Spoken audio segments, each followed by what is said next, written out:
Okay, thanks for being patient, everyone. We're ready to start the meeting here, and we'll call to order here at 5:07 p.m.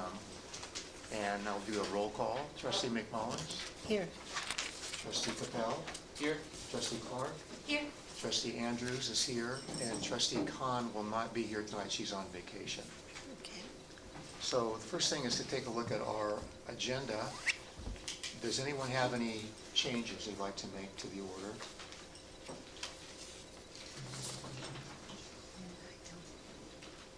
Because I do. I'll go ahead and go first. And that is that Claire Newman would like to give the reports for the Friends of the Library, but she's delivering a talk concurrently with this meeting for part of it down at Caltech. So she plans to be here at 7.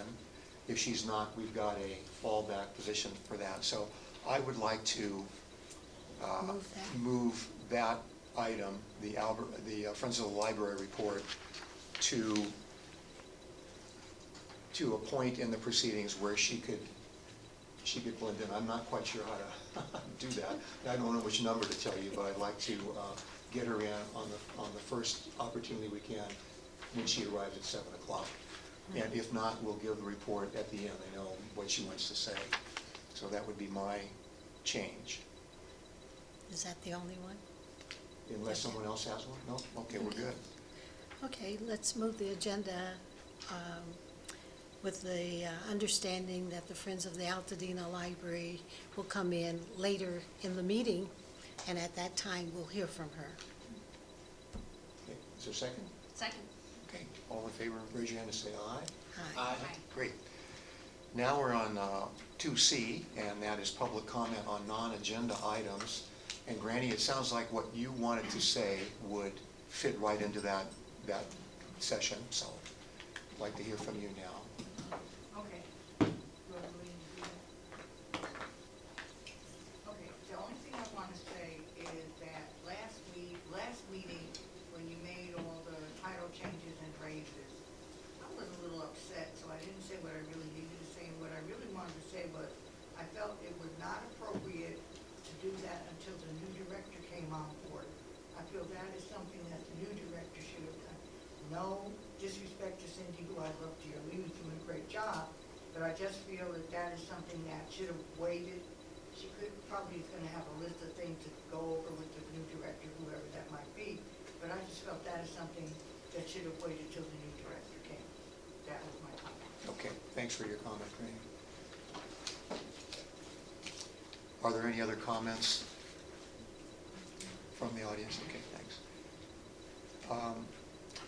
Now we're on to the consent calendar, and the way that we've done this last time, rather than take things off the table, we'll have an opportunity to comment on the consent calendar, discuss it. So right now I'm looking for a motion to approve the consent calendar. So moved. A Second. Okay.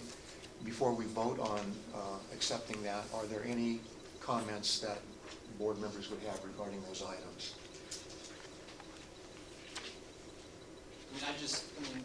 The first thing I want to just highlight, I really appreciate in the technology report, including the hard work of Selena. I mean, for anybody to be going to school while working is a tremendous accomplishment.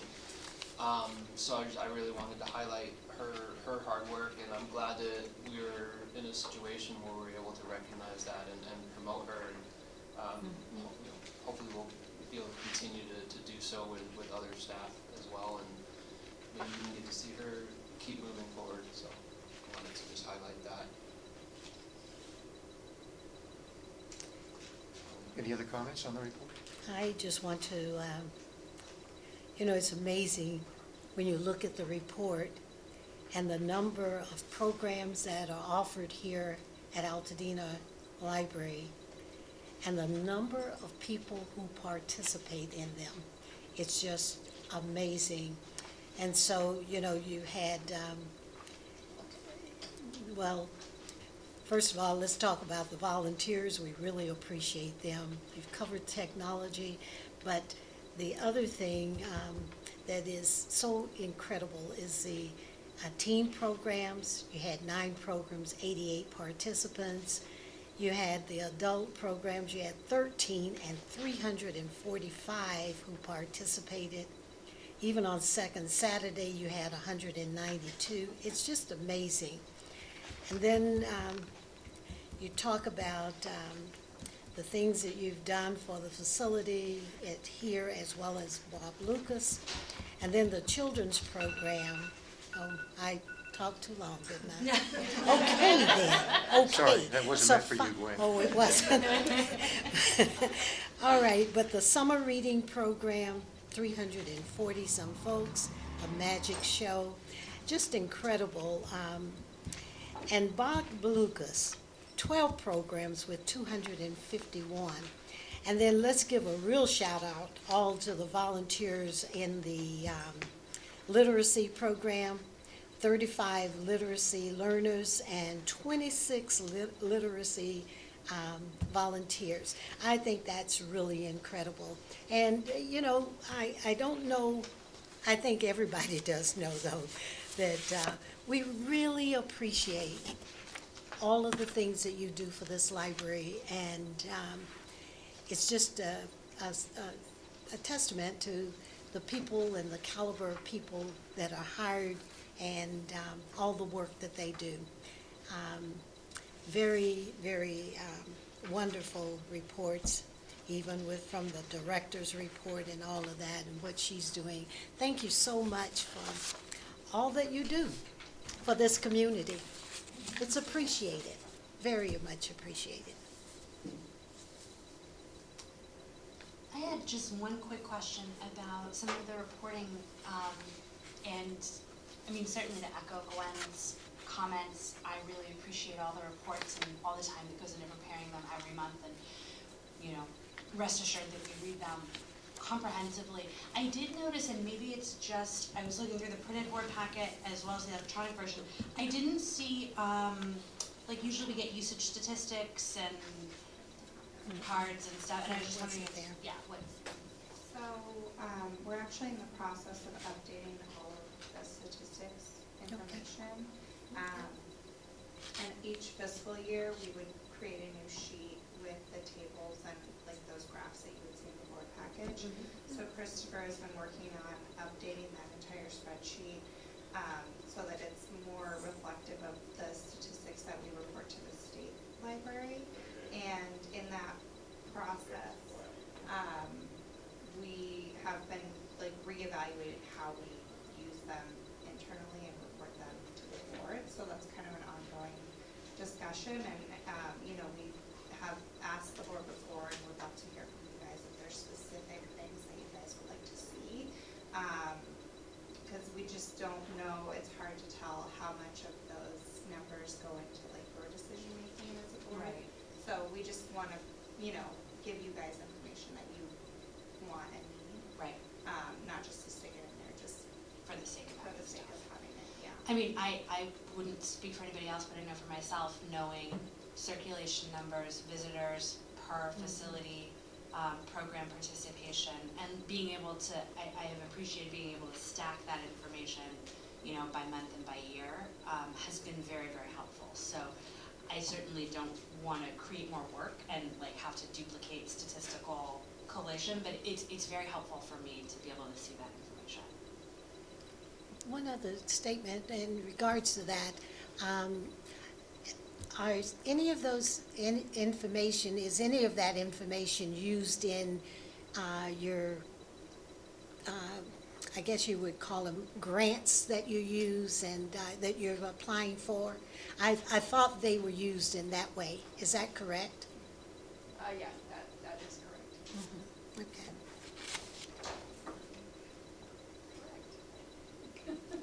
Okay.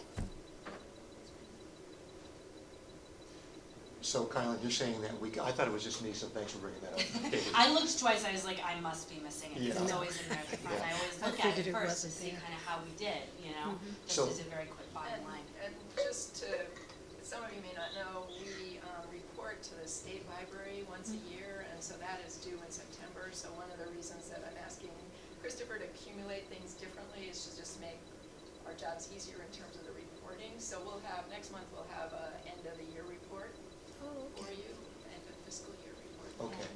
Yeah. And you said there will be a point in time you'll ask us for anything that we'd like to see on there ourselves as a board. Okay, great. I'll just wait for that opportunity. Okay, Okay. very, very good. Anything from Jason, you have anything to ask or add? No, I think Gwen did a good job touching on the key things. I mean, for our volunteers at the literacy program that put in almost 1,400 hours in the last year is Yeah. Amazing. pretty tremendous. And then, when you kind of follow the ongoing discussion about libraries and their relevance and technology versus community programs, I think it says a lot for at least our community that as popular as Second Saturday is with its free music and its alcohol for sale, there was 150 more people showed up to our truck event to kick off summer reading program. So it was almost twice as popular as Second Saturday. So I think that speaks a lot that, clearly libraries are still quite relevant for Absolutely. the traditional reasons that we expect. So, just kudos to everybody that keeps driving this work forward. And my comment is based on Christopher's report regarding IT, and I'm always happy to see anything that puts us on the cutting edge regarding kids and having them get into the library, young adults. And I went to Oculus.com, which was a website he gave on the new virtual reality game he's doing, and I was blown away by all the great stuff that can do. If I was a kid, I'd be all over that too, so that was really good to see. Yeah. All right, so we have the motion and second to go ahead and approve this this item. Okay. So all in favor, please raise your hand and say aye. Aye. Aye. And that motion carries. There have been no items removed from the consent calendar, so now we're on to number 5, which is the reports from the support groups. And we'll start, I saw Bridget here, with the Altadena Library Foundation.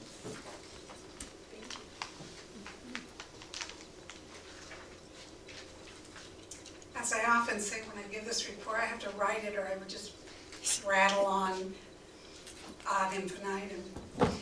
We continue to look for ways to promote our library. And to this end, we discussed at our last meeting partnering with the trustees, the friends, and staff to enhance and increase our visibility within the community. We'd like to see representation at our civic, social, and educational and informal gatherings within the community, and giving a clear message that tells our story and will engage people in wanting to support our library. We want to be certain that people of Altadena know who we are as a library and why we need their support. Our November planning retreat will offer us the opportunity to do some focused planning. We hope to be able to base that on the trustees' completed strategic plan as the needs surface from that process. Our biggest fundraiser is the Taste of Dena. It's our most visible opportunity for friends, staff, trustees, and community at large to come together to make a little magic happen. We're asking each of these constituent groups to do 3 things to help make this a more successful event. 1, we need you to purchase tickets or tables and bring your friends. 2, donate bottles of wine for our wine toss that are valued at $20 or more. 3, consider what you might offer as a really interesting silent auction item. Some examples might include opening your home to host a dinner, offer a superb homemade food item for a picnic, provide a vacation home or some form of entertainment at a dinner. We want some unique items that help make our auction magical. So as you've probably gathered, our theme this year is the magical world of books. So in keeping with this theme, the planning committee has engaged a magician this year to dazzle our guests. So on Saturday, September 28th, we're counting on seeing all of you there.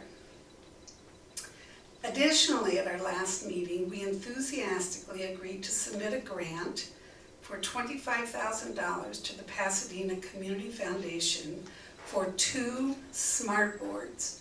One will be used in the small meeting room and one will be in the director's room. We hope, one of the things we're trying to do also is increase community use of these rooms with newer technology. So we hope to have that grant submitted by August 1st. Thank you very much. Thank you, Bridget. All right, we are going to skip the Friends of the Library as previously mentioned, and we'll go right to the district director report. And I'd like to start by introducing Diana Long, who is the branch manager at Bob Lucas, who's going to give us a overview of all the incredible services that we've already talked a little bit about, but give you a little more information. Hi. Hi. Good evening. It's a pleasure. Hope you guys will get a good introduction. So, I'm Diana. I'm the branch manager at the Bob Lucas Library. I wanted to introduce our team of 4. We have 2 clerks, Modesta Nava, who has been with us for 13 years or so. She facilitates our ESL classes and also does library duties as well. And we recently welcomed Aaron Kimbrell. He started just last week and he is training. He is a clerk 1 as well, and you'll see him throughout the week, but he's going to be holding down the fort on the evenings when we are open. We have 1 library associate, Michelle Hoskins, who's worked both locations over a period of 39 years, and she's still going on strong, okay? 39 Yeah. years. And then me, I'm librarian and literacy coordinator, okay? What is it that we do at the Bob Lucas Library? Basically, we offer the core services that any library offers, but we also tailor to the interests of the West Altadena community through its programming and resources and materials. So specifically, how? Our collection. We have a small collection. It's about 6,400 items. We have all sorts of titles and formats that serve the adult and teen and children's population. Let's see. It's actually, I think it's a little impacted. We should have less items, but we have been refining everything, and we're using statistics to determine what to purchase. Statistics have shown a pretty healthy demand for children's materials and DVDs, so that's regularly coming in monthly with new DVDs and children's picture books, chapter books. Let's see. Fiction and mystery has a good portion of circulation as well, but that's a lot of popular titles that they come automatically, so a lot of the bestsellers, New York Times, LA Times reading lists. Over the past 2 years, we've added a few things that didn't exist before. We had actually a very small music collection, and now we have like over 100 CDs, and that's actually circulating pretty well. Popular music, but I've also included some classics, classical music and a lot of soul, hip hop. Let's see. We never had video games before, and we have about, actually I don't remember the number, but that's circulating well. A couple weeks ago we got like maybe 10 Switch Nintendo games, and they all went out like that same day. So I think we're probably going to increase our video game collection as well. As a selector for Bob Lucas, I do the adults and children's and teens materials, and I use statistics, use patron feedback and observation and like professional literature just to help me guide my decision in terms of what to purchase. Okay. Technology front. We have 5 desktops, 8 laptops, 1 early literacy station, a mini low spot 3D printer, and an Oculus standalone headset. Let's see. 3D printing, we have open hours on Monday and Wednesdays. Today some lady came in and she actually used her open hours and she brought in her own file, which is sort of nice. Majority, we always take requests, usually from children who want some sort of Minecraft figurine printed or something, and we use Thingiverse to select those files. And then we have about 7-day turnaround time that we ask that they be patient. It was really popular in the beginning, but right now we're trying to ramp up that usage of the 3D printer, and hopefully with more marketing and somehow more people will start using it again. Let's see.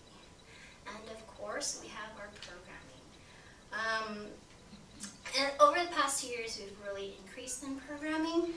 When I first started, we basically had children's programming, which was a monthly craft and then a monthly movie day. But now we host programs for children, teens, and adults. So for our youngest library users, we have 2 story times a day, 2 story times a week, sorry. Babies and toddlers, those are on Tuesdays and Thursdays. This picture is actually Amanda doing bilingual story time on a Tuesday, so you see her on the right-hand side, but we get a pretty good crowd. Babies are always being born, so it's refreshing. We've continued the Crafternoons once a month. It's the second Thursday of the month, and that gets people in. Children come in. Sometimes we see new faces, we see regulars. Our Family Film Fridays happen the 4th Friday of the month, usually popular new movies, and I've increased the yumminess factor with not just popcorn, but like ice cream or nachos or some movie snacks. And then last fall I started like more family-friendly shows, and we had pretty good reception to that. So I'm going to continue that this fiscal year, once summer reading dies down and then kids are settled back into school. I think in September I have something scheduled. Teens, this very unpredictable group of Altadena. We started just last year with the SAT and ACT practice tests on certain select Saturdays of the year, but that didn't get much demand, and I had mentioned that in my board report, so I decided to stop it and then try to refocus and see what else that we could do for programming. In October, I'm hoping to start something new. Every year in October there's a teen read week, but that is sort of dissolving, and they're going to start a new initiative that combines technology as well. I'm still waiting on to see what YALSA is doing, but hopefully in October I'll try to figure out, or it's in the plans of doing something small scale and see what our teens really want to see, if they really are going to come. But I know we have a healthy tween group that visits the library during the school year, so maybe targeting them if the teen programming doesn't work out. So stay tuned for that. Adults, we never really had any adult programming, but last year we started the monthly crafts. That's really just to engage adults and have them with a creative outlet, and it turned into to be pretty nice. It's like a small group, and they really enjoyed the socialization factor of it. If you haven't gotten a chance to read the board report, last month we actually got 10 people, which is a lot. Just last Friday, we had another craft for adults, and 9 people came, sort of filled up the room. I don't know, maybe it's picking up, so it's a good thing. Michelle leads that project. Let's see. In February, early this year, I invited Dr. Lee Thiessen. He's a lecturer at the Osher School of Lifelong Learning at UCLA. You'll see that top bubble there. He gave a lecture on chocolate, and we got 18 or 19 adults who came, and there was a free chocolate tasting. So I don't know if that's what brought everyone in, or maybe it's just the topic, or maybe because it's about food. But because it was so well received, I was able to, I'm gonna continue these adult lectures, and I'm gonna also focus on food as well. I was successful in reaching out to the culinary historians of Southern California, and we are gonna have an author named Richard Foss come in September. He's gonna talk about something with LA culture, and I think there will be a food tasting as well. And then hopefully I'll get someone else in February. And then we'll try to do this, maybe 3 or 4 of them throughout the fiscal year. Okay, adult literacy services, that is our legacy program. Started in 1988, and it's funded partially through the California State Library. ALS, Adult Literacy Services, is different from ESL. ESL is funded by the library side. This picture is actually of our ESL class with our volunteer Diane, who facilitates a conversation class every Tuesday, and she's coming back in the fall. So it's a small group session. Let's see, what else do I want to say? Usually in my board reports with literacy, I just give you guys numbers, and it's very dry to me. I don't think it does it justice. So I was really fortunate that a few of my volunteers and learners were able to give a testimonial. So I'm hoping that the videos work. Okay, so bear with me. Yeah, I'm hoping the visual and the audio sync up. So we have Joe. This is Joe, our volunteer.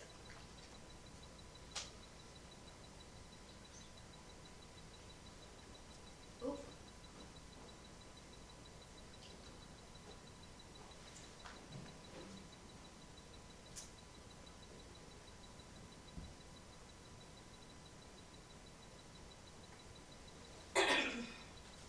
Is Christopher still here?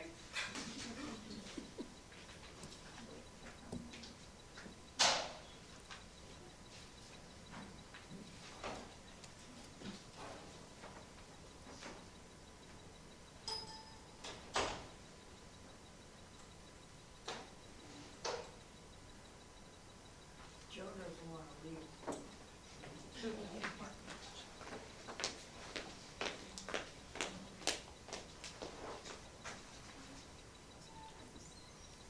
Take long.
While Diana's figuring that out, I can quickly go over the insurance report. Okay, that's good, let's do that.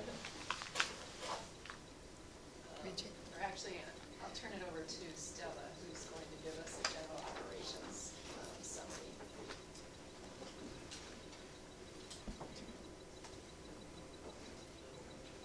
Oh, okay.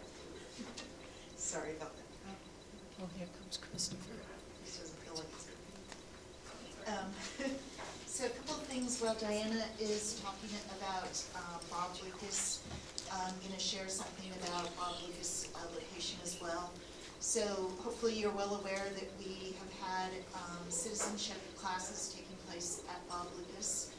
Typically we have a class in the fall and then a class in the spring.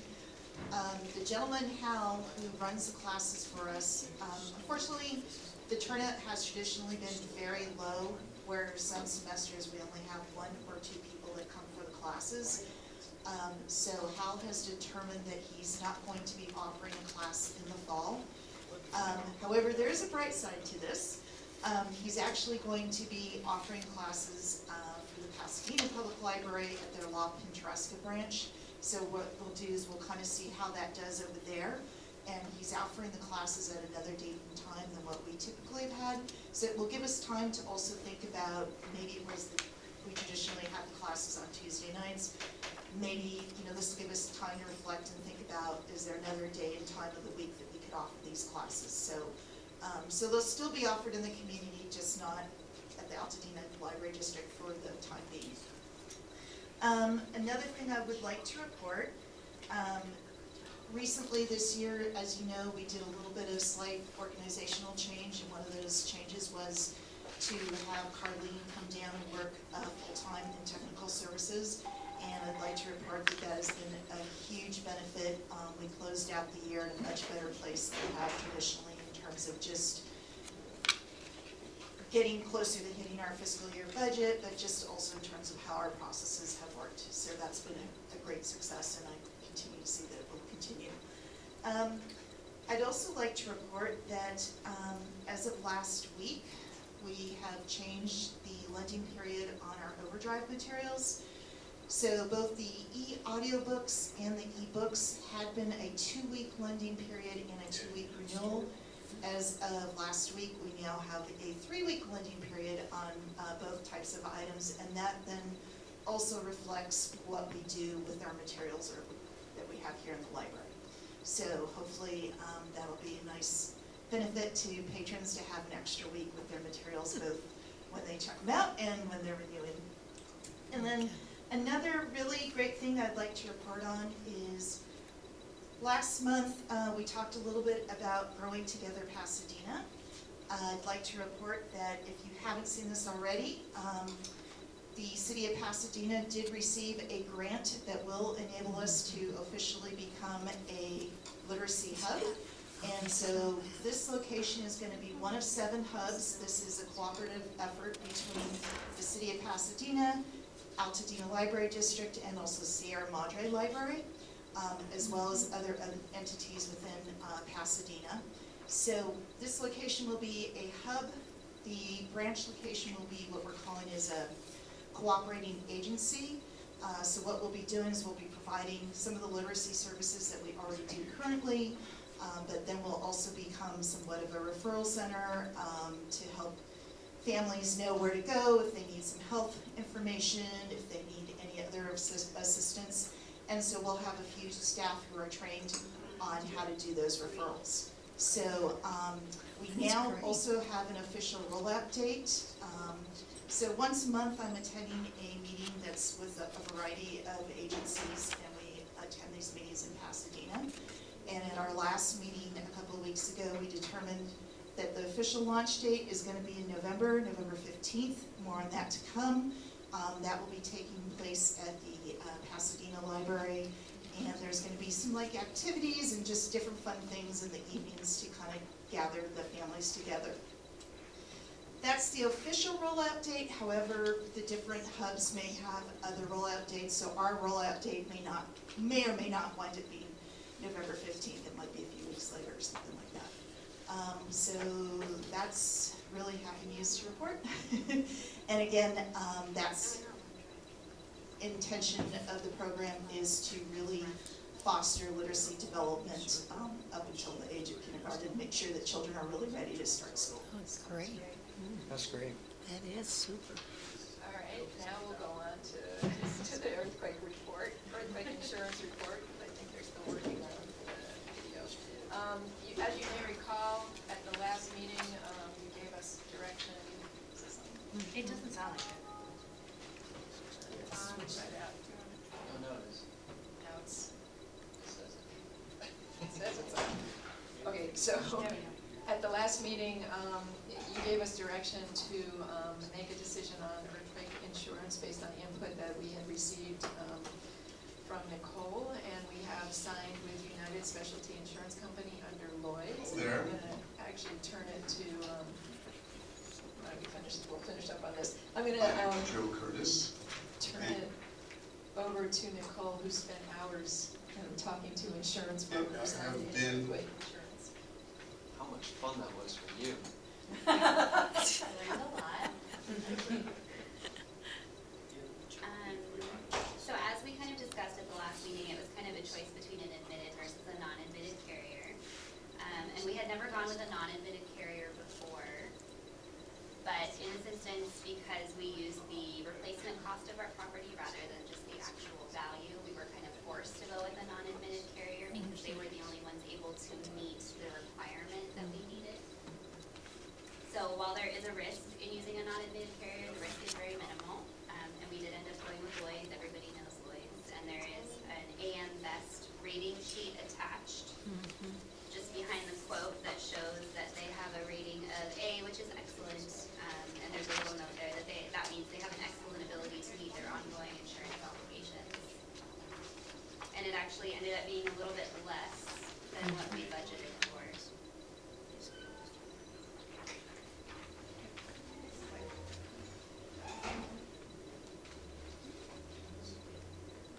Any questions?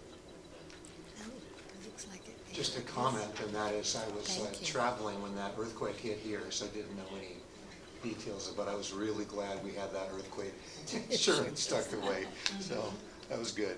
Yeah, I had the same experience. The second earthquake hit, and I was standing in my kitchen, and I went, boy, I really hope we went with a non-admitted carrier, because it would be really good if we got that done. So I'm glad it all worked out. So thank you for spending so much time on it, and Yeah. that's great. That's good that it's in place. It Hopefully we don't really get it. was. Yeah, right?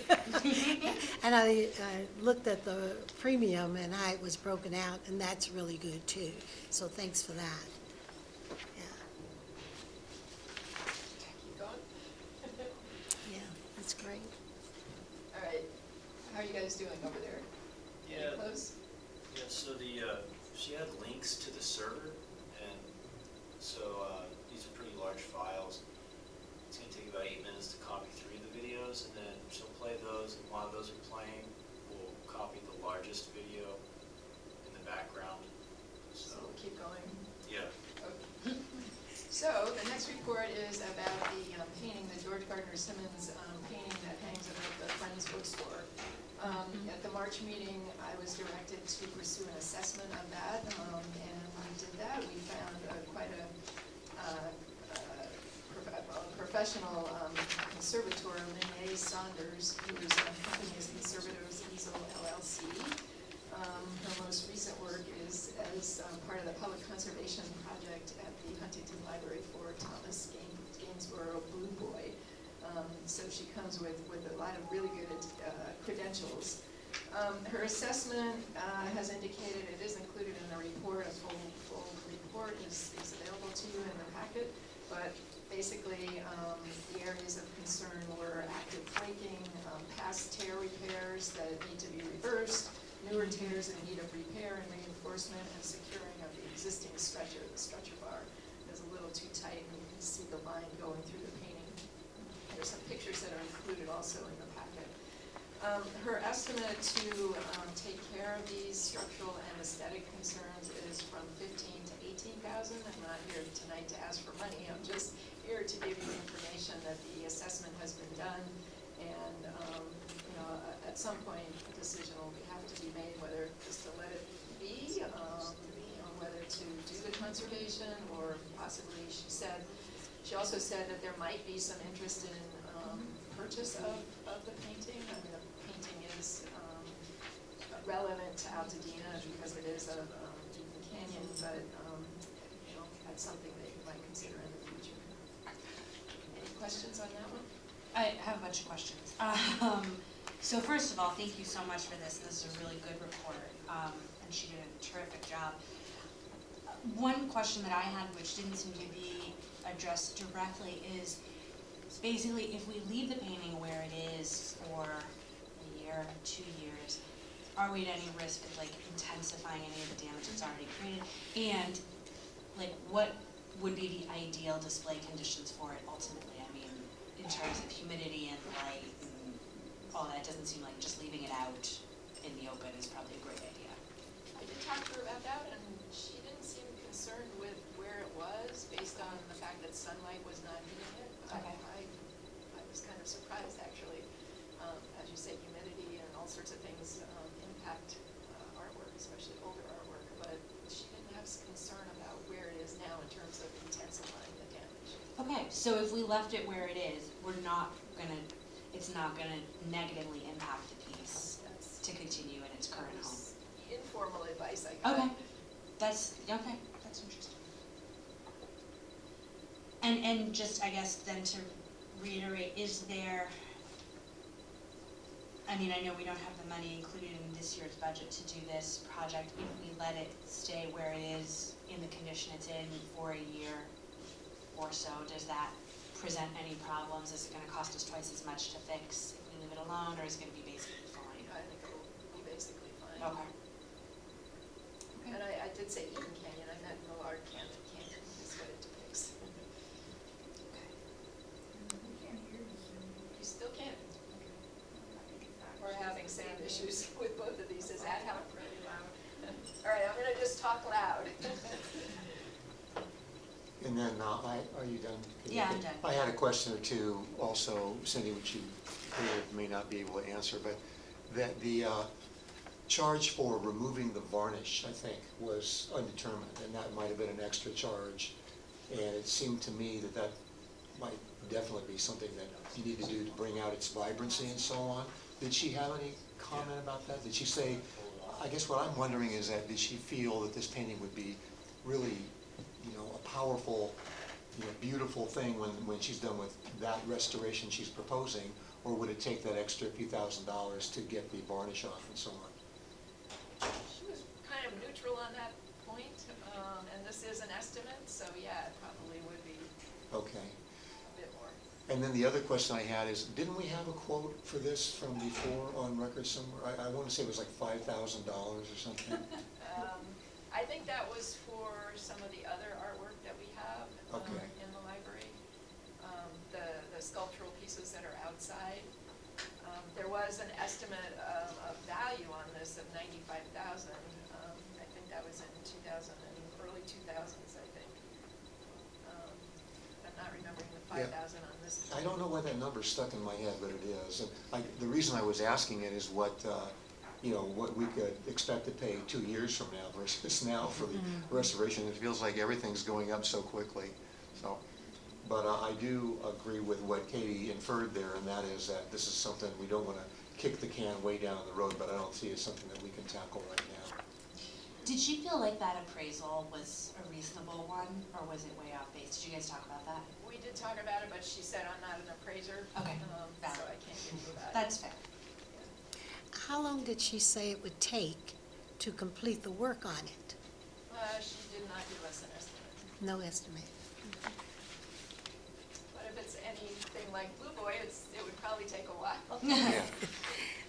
Yeah, the Blue Boy's gonna take a while. Are we still downloading, Diana? Okay. Sorry. Oh, it's okay. So, Well, then- all right, why don't you do your next report then, Cindy?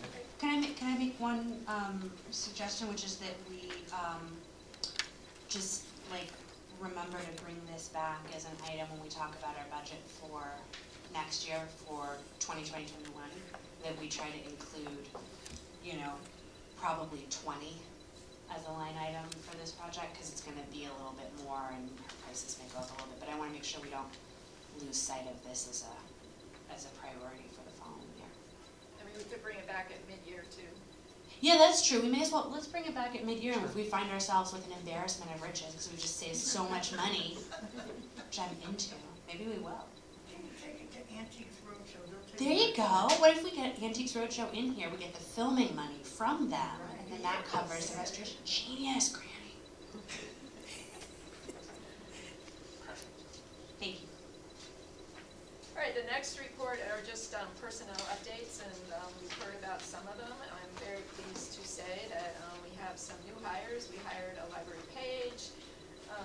We have a temporary clerk at Children's. Isabel Briggs was hired as our full-time teen librarian, and I have to say she's fabulous. Erin Kimbrell, as you have heard, is now our new clerk one at Bob Lucas, also fabulous. And as a result of everything that we talked about at the last meeting, we have made some changes.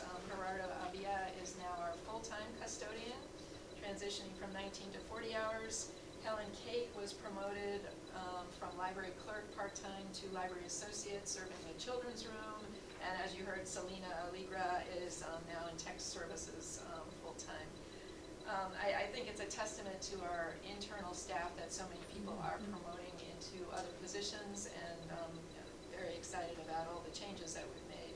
Unfortunately, we had some resignations of some really talented people, but not because they didn't want to work here, but life circumstances got in the way. So Ben left us for a graduate school program. Christina McTeague took off for Boston. Katie Sullivan will be leaving us on August 9th. She's in charge of adult services. And she has decided to pursue another career, including stand-up comic. So she has her first gig at the Ice House in Pasadena coming up. We all of us must absolutely go there. Yeah, we will send you the We can say information. the price for leaving us. So that ends my report on personnel, unless you have any questions. I just had one question, which is what happened with the person who was hired on June 3rd and then resigned on June 29th? Sorry. No, that's But right. it seems, That person was here on a temp basis, and then we hired her on a permanent basis, and then she got a higher paying job. oh, And I think it was full-time instead of part-time. Yeah, it was a full-time Got it. job. okay, fair enough. All right, we're still waiting. Okay, so I suggest we plunge on into the other reports we have, or the committee reports. We'll start with mine, the Budget Committee. I didn't have a written report. I was hoping to. I talked to Nicole about when we might be able to comment on the fiscal year closing, because that's on the trustees' calendar. We'd like to have a meeting about that when it happens. But we just don't know enough yet about when that date will be, when we're completely closed and ready to take a look at that, a look back at that budget. So, You skipped financial reports. Yeah, I think we need to. oh, I'm so sorry, I did, yeah. page 40. Well, that concludes my budget report. Hey, it's related. It's a Yeah, financial yeah. issue. So, okay, I'm sorry, Nicole, I stepped all over your report there.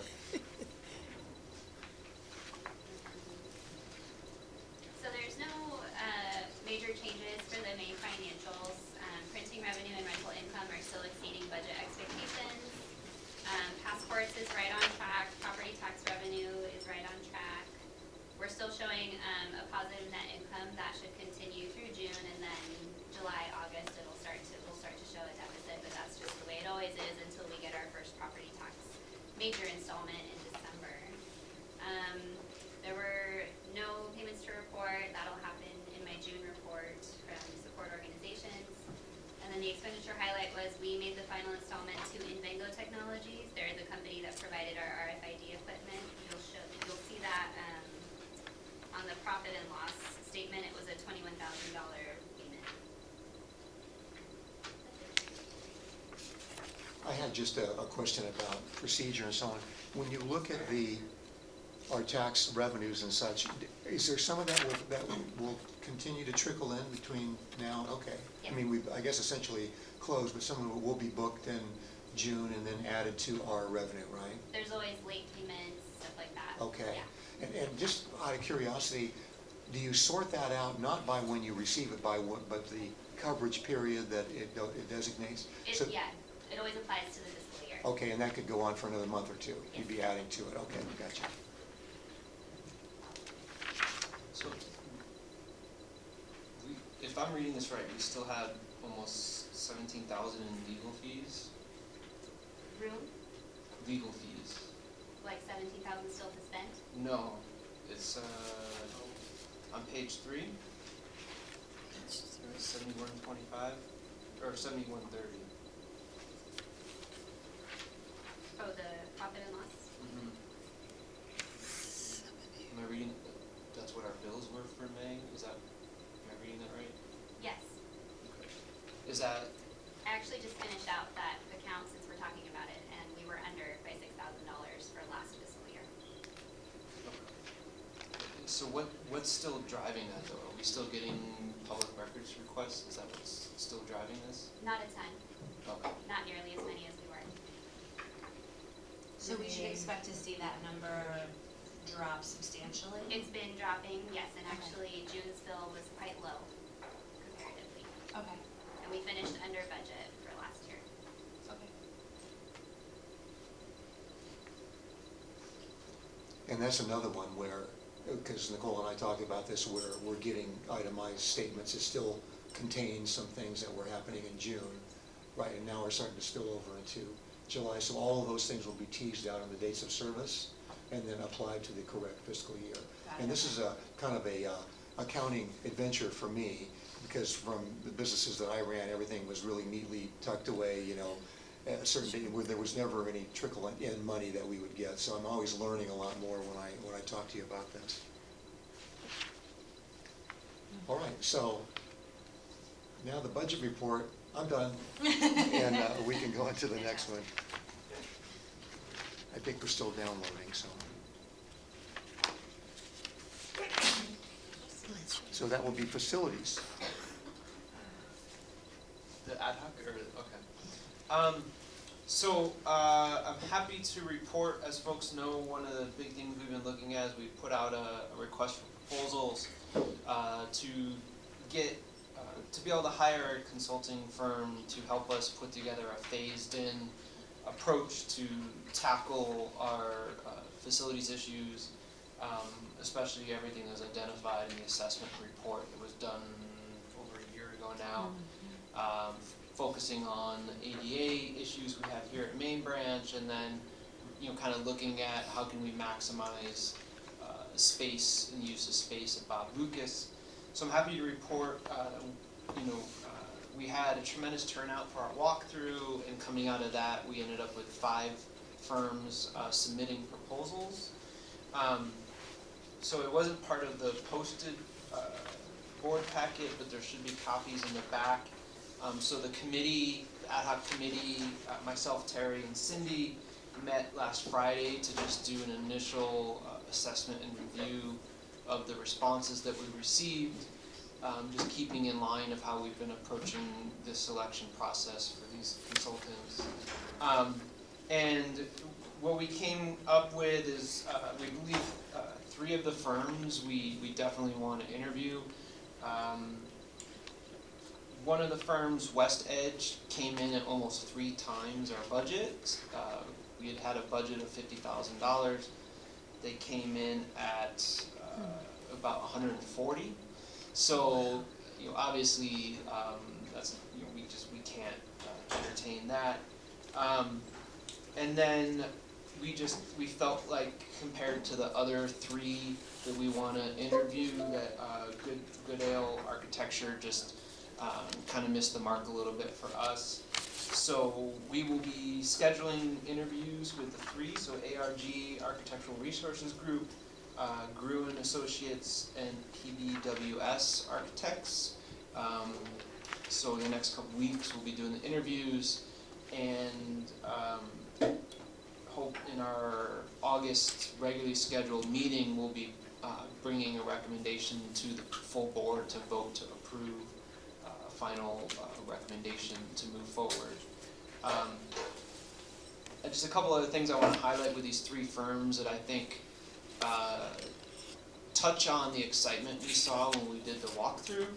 All 3 of these firms, kind of reference back to some of our key concerns, right? One, obviously, being the community's dedication to both facilities, recognizing the historical and architectural importance of the Main Branch, the ADA, so they all talked about how they were going to make sure they had somebody who specialized and was certified in accessibility issues as part of the team that will be working with us.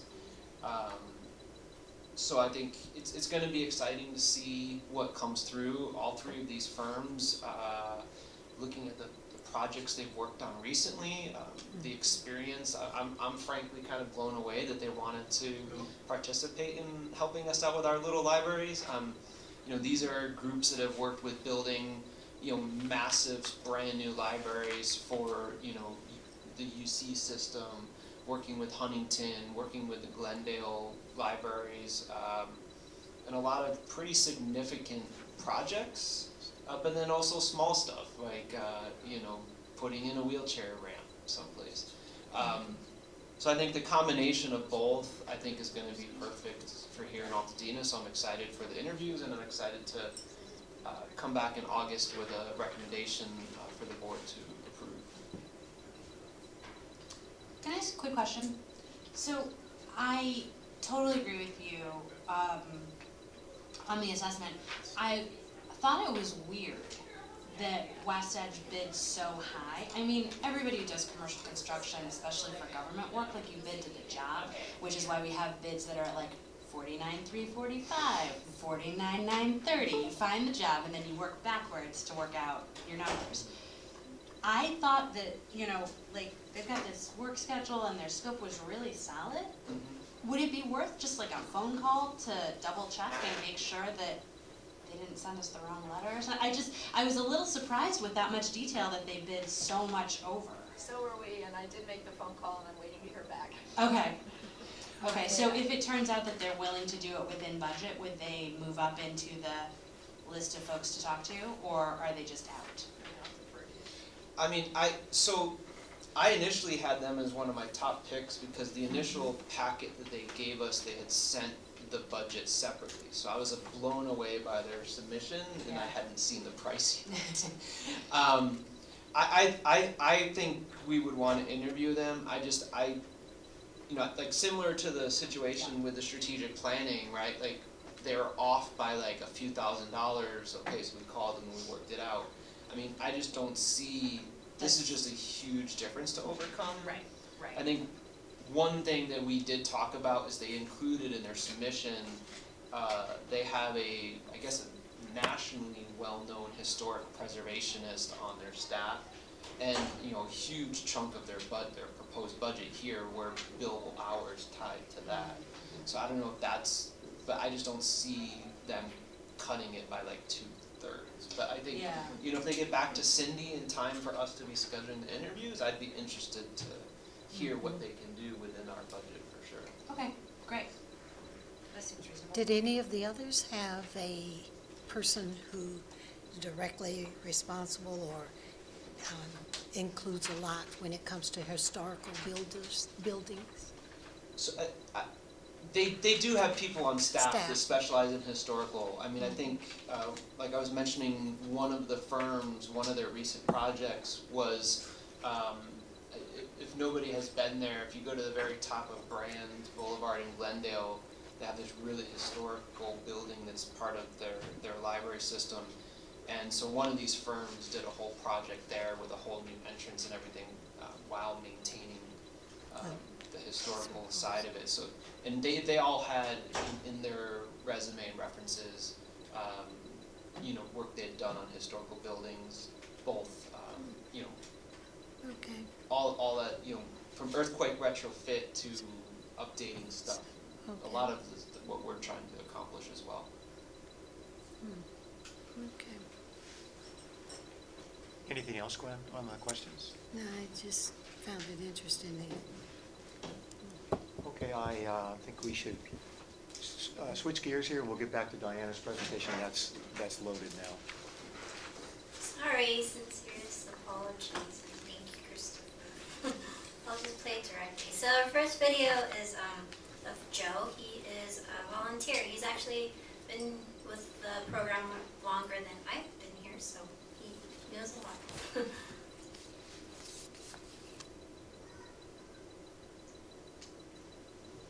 Hello there, my name is Joe Curtis, and I have been a literacy tutor for I don't even know how long, probably 5+ years.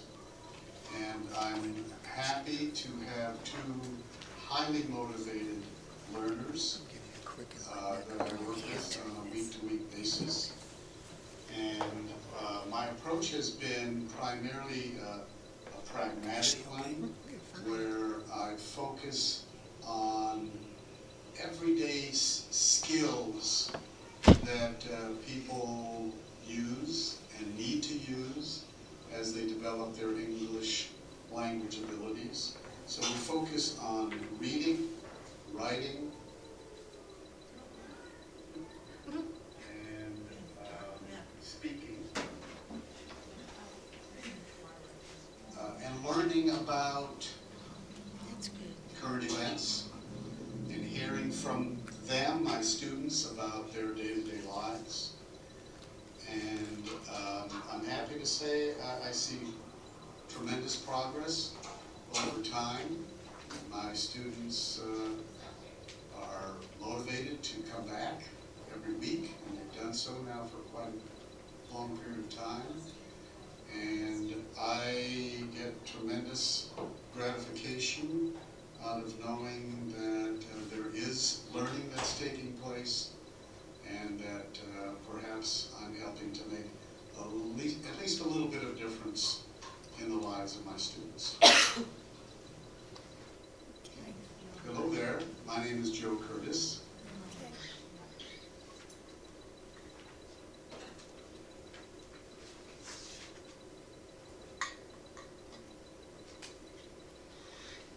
Our second video is of Fred and Shelby. Fred's been with our program over a year, and he has a new tutor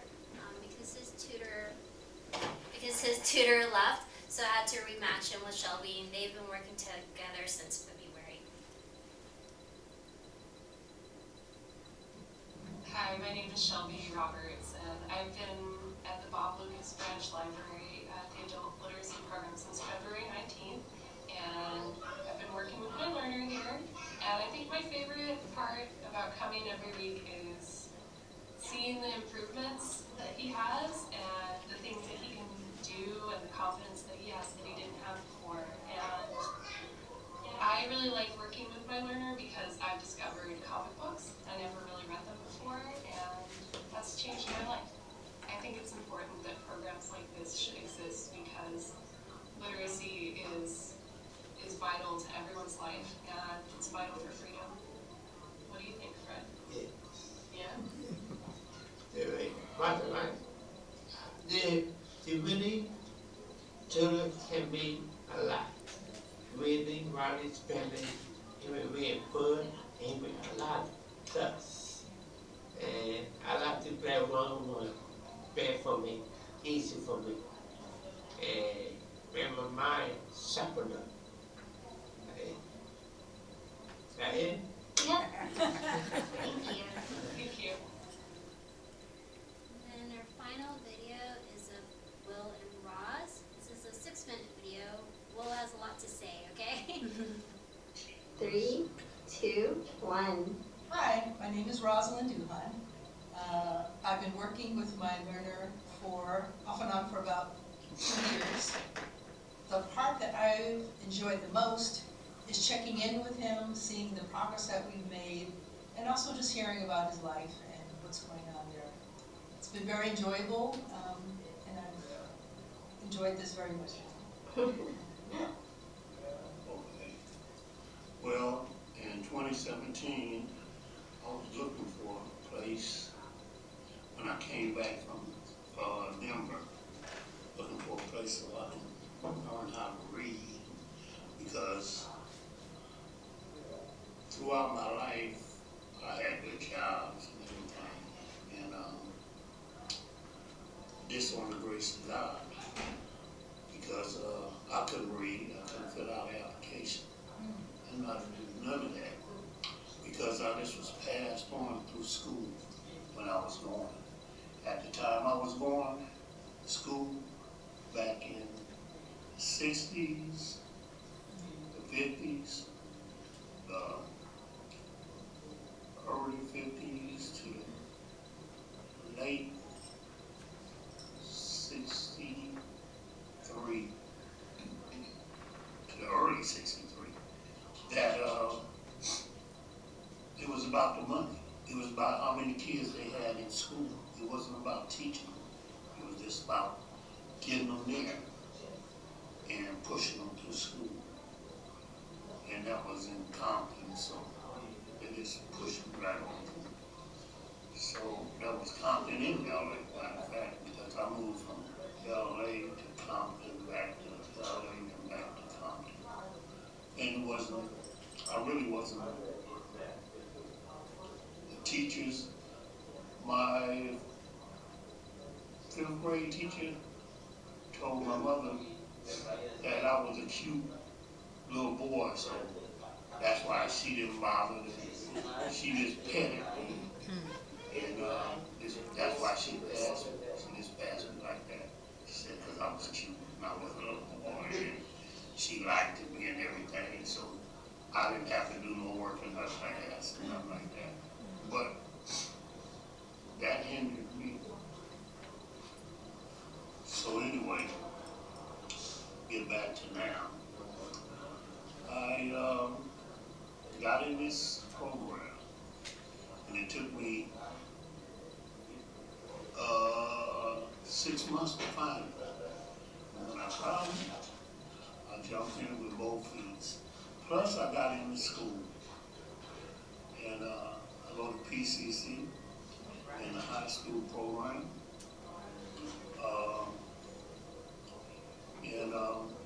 I'm going to graduate. And this year, the end of this year, well, no, 2020, I'll graduate. I'll be graduating in 2020. And my classes going good. I'm improving on reading. I think I improved on reading a little bit, but I got a long ways to go. And I'm not going to give up this program. And I'm planning on going to college after I graduate in June. And I'm planning on going on, go to PCC. I'm stay at PCC, get my associate. And then I'm planning on transferring to a 4-year college. And so I can get my bachelor's. And people in the library have been great. They've been great people. I love them all because they helped me through it. And the one who's taping this, especially her, because she the one started me off. And I was thankful for that. Because like I said, every library I went to, nobody didn't know nothing about reading. And I was trying to say, well, how do they have these programs for these kids now who don't know how to read? And then I found out about the Altadena. So I came, and now I'm here. And I'm here to stay until I do know how to read. And you like working with Roz? You know, I love working with Roz. Roz is my favorite teacher. That's the only teacher I was going to say. But she's great. She's great. She's great. We get mixed up and get sometimes she don't make it, sometimes I don't make it. But we do hook up. That's the thing about it. I got a good relationship with Rob. I can call her anytime. She asks, if she don't answer, she will call back and she'll let me know. And we'll talk about our schedule. If she can't make it, she'll let me know. If I can't make it, I'll let her know. So it's great working with her. And it's easy working with her. So I appreciate it. And then I had to stuck sometimes because I had to help me with my work at school. And that wasn't her goal. Her goal was to help me read. But when I first started off, I had to help me. And I was thankful for that because I got A's in those classes. 3, 2, 1.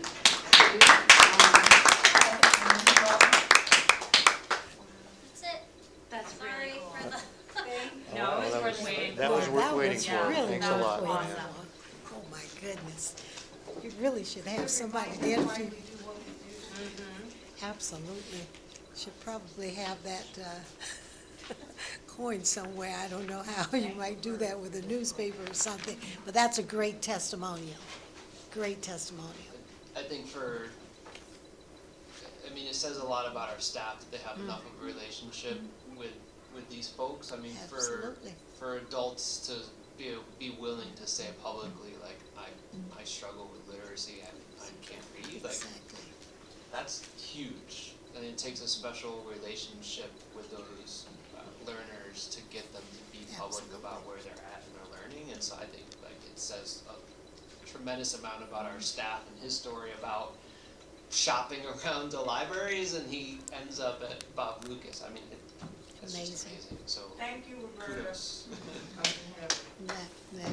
There it is. Yeah. All right, I need to recalibrate after that, and my mic might be off, so I'll try to talk loud and hear this next report. This is from the Executive Search Committee, and Betsy's taken the lead on this, but I'm on the committee as well. She's gone on vacation, and she's submitted this report, which I'm about to fill everybody in on. The first item on this report for those of us on the board is that we will have a special meeting to drive this process forward a week from tonight on the 29th. And the consultant with whom we're working recommends 4 rounds, if you will, of the hiring process. So the first one, which will be on the 29th, and we'll go into closed session about this one because we don't want to divulge the identities of folks that have applied for the job. We'll get a rundown from Paul, who's our consultant, about who he thinks is good and who he thinks isn't, and we'll cull the list down a little bit. And then after that, a week or so later, and it's something I'd like to try to determine a date tonight for the rest of the board where we can meet on this. We'll have a round of interviews, which is expected to last about 5 hours or so, to help whittle down the number of applicants that we have. And then we'll have finalist interviews that will take place during our regular meeting in August on the 26th. And that will be about 2 hours worth of work that we'll do there. This is according to estimates by our consultant. And then we will make a selection, and then we will have a contract that we ratify on the following meeting, which will be on September the 23rd. So if everything goes the way that we would like it to go procedurally, we will have a new permanent library director by September. Now, scattered into all of that are going to be episodes which are still sort of a works in progress about where the community and where the staff can weigh in about what they'd like to see in a library director. Those things need to be worked out a little bit more in terms of dates and where the meetings will be and the town halls and so on. But the preliminary first step, it's not preliminary because it's scheduled now, will be the 29th, when we as a board get together and try to engineer a process by which we are apprised of the best candidates and where we're getting input from staff and community, because we've been told that so many times, to make sure that you're being heard about who this person should be. So it's very exciting to see all this now on a schedule. Paul, our consultant from Avery and Associates, has been just terrific, and he's a real pro. So we're anxious to see how this first meeting goes on the 29th. It'll be a week from tonight. Questions? Yeah, 20. Okay. So I know one thing that we had talked about previously was integrating some way of coordinating community input on the director search with the strategic planning town hall. And so we finally have a date for that. Cindy and I spent a substantial amount of time on the phone this morning getting all of our dates nailed down, and I'll talk to you more about that later. But the date for the town hall is,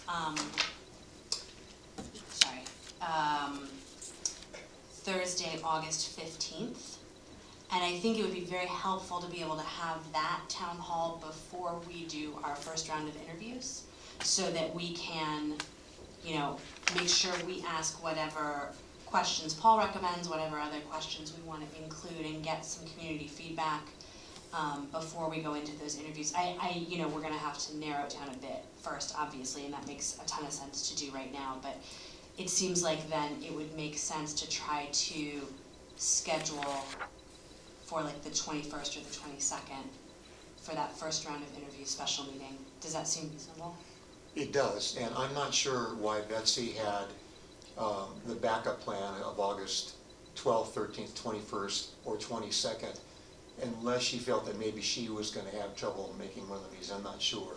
but she has it listed here, so I had the same thought. In order to collect information as much as we can from the community, it makes sense to have that either on the 21st or the 22nd. And with all of us here tonight, I'm wondering if we can talk about a date that would work for us. Well, yeah, I mean, I guess my other concern is like, I know how much regular business we have to get done in the course of a meeting. And I wonder about two things. One, whether or not there would be enough time for turnaround if we had the first round of interviews on the 21st or the 22nd, and then the final round of interviews on the 26th. I mean, that seems like a very short turnaround time. It does. And also, if our regular meeting, I mean, we would want people to be able to come to this final round of interviews and watch it and pay attention. I wonder if we should almost devote the August 26th regular meeting just mostly to that and try to move our regular business to another night, or vice versa. Do you know what I mean? Because I think trying to do both is going to be overwhelming.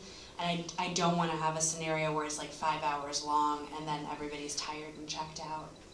Yeah, I thought when I saw this that it would be it'd be like a pajama party if we tried to do all that in one night. Which is super professional. Well, now there's a. Yeah. Yeah, so I'm with you on that, and I think it'll start to sort itself out as we actually go through the process. The key thing would be trying to get a date that works well for the community feedback. So the 21st or the 22nd would be those days, obviously.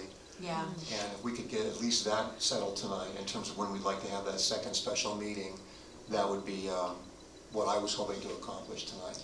The August 21st is a Wednesday night, August 22nd is a Thursday night. My guess, when is town council? It's the third Thursday? Tuesday. So Tuesday, okay, so it doesn't matter, okay, cool. I vote for the 22nd personally. Yeah, same. Is that a Thursday? May I ask a question? So one concern that I had, and I think the candidate, does that work now? Mm-hmm. Yeah, that I have and the candidates may have too is privacy in applying for a job. And are the interviews intended to be public? Because I think one reason we're going to closed session next week is to protect the privacy. So a lot of people don't divulge that they're applying for a job until they're pretty close to getting that job. Right. So Yeah. I just wanted to insert that into the conversation. Right, and I should have said that in my mind, that needs to be a closed session as well, that special meeting. I think where things start to get public, well, of course, would be, when we get down to the last little handful of candidates. Oh, I got it, okay. Yeah. So the first round would also be in closed session as a special meeting, and then the finalists round would be public? I mean, presumably, right? Or would it be closed session as well? I would recommend closed session, because once again, I don't know if you have 3 or 4 candidates, I suppose it would depend on their comfort level of making it a public process. Well, the other thing is that Paul, we're going to rely on Paul's expertise on this as well. I think you're right. Depending on how many people are actually in the mix on the finalist interview.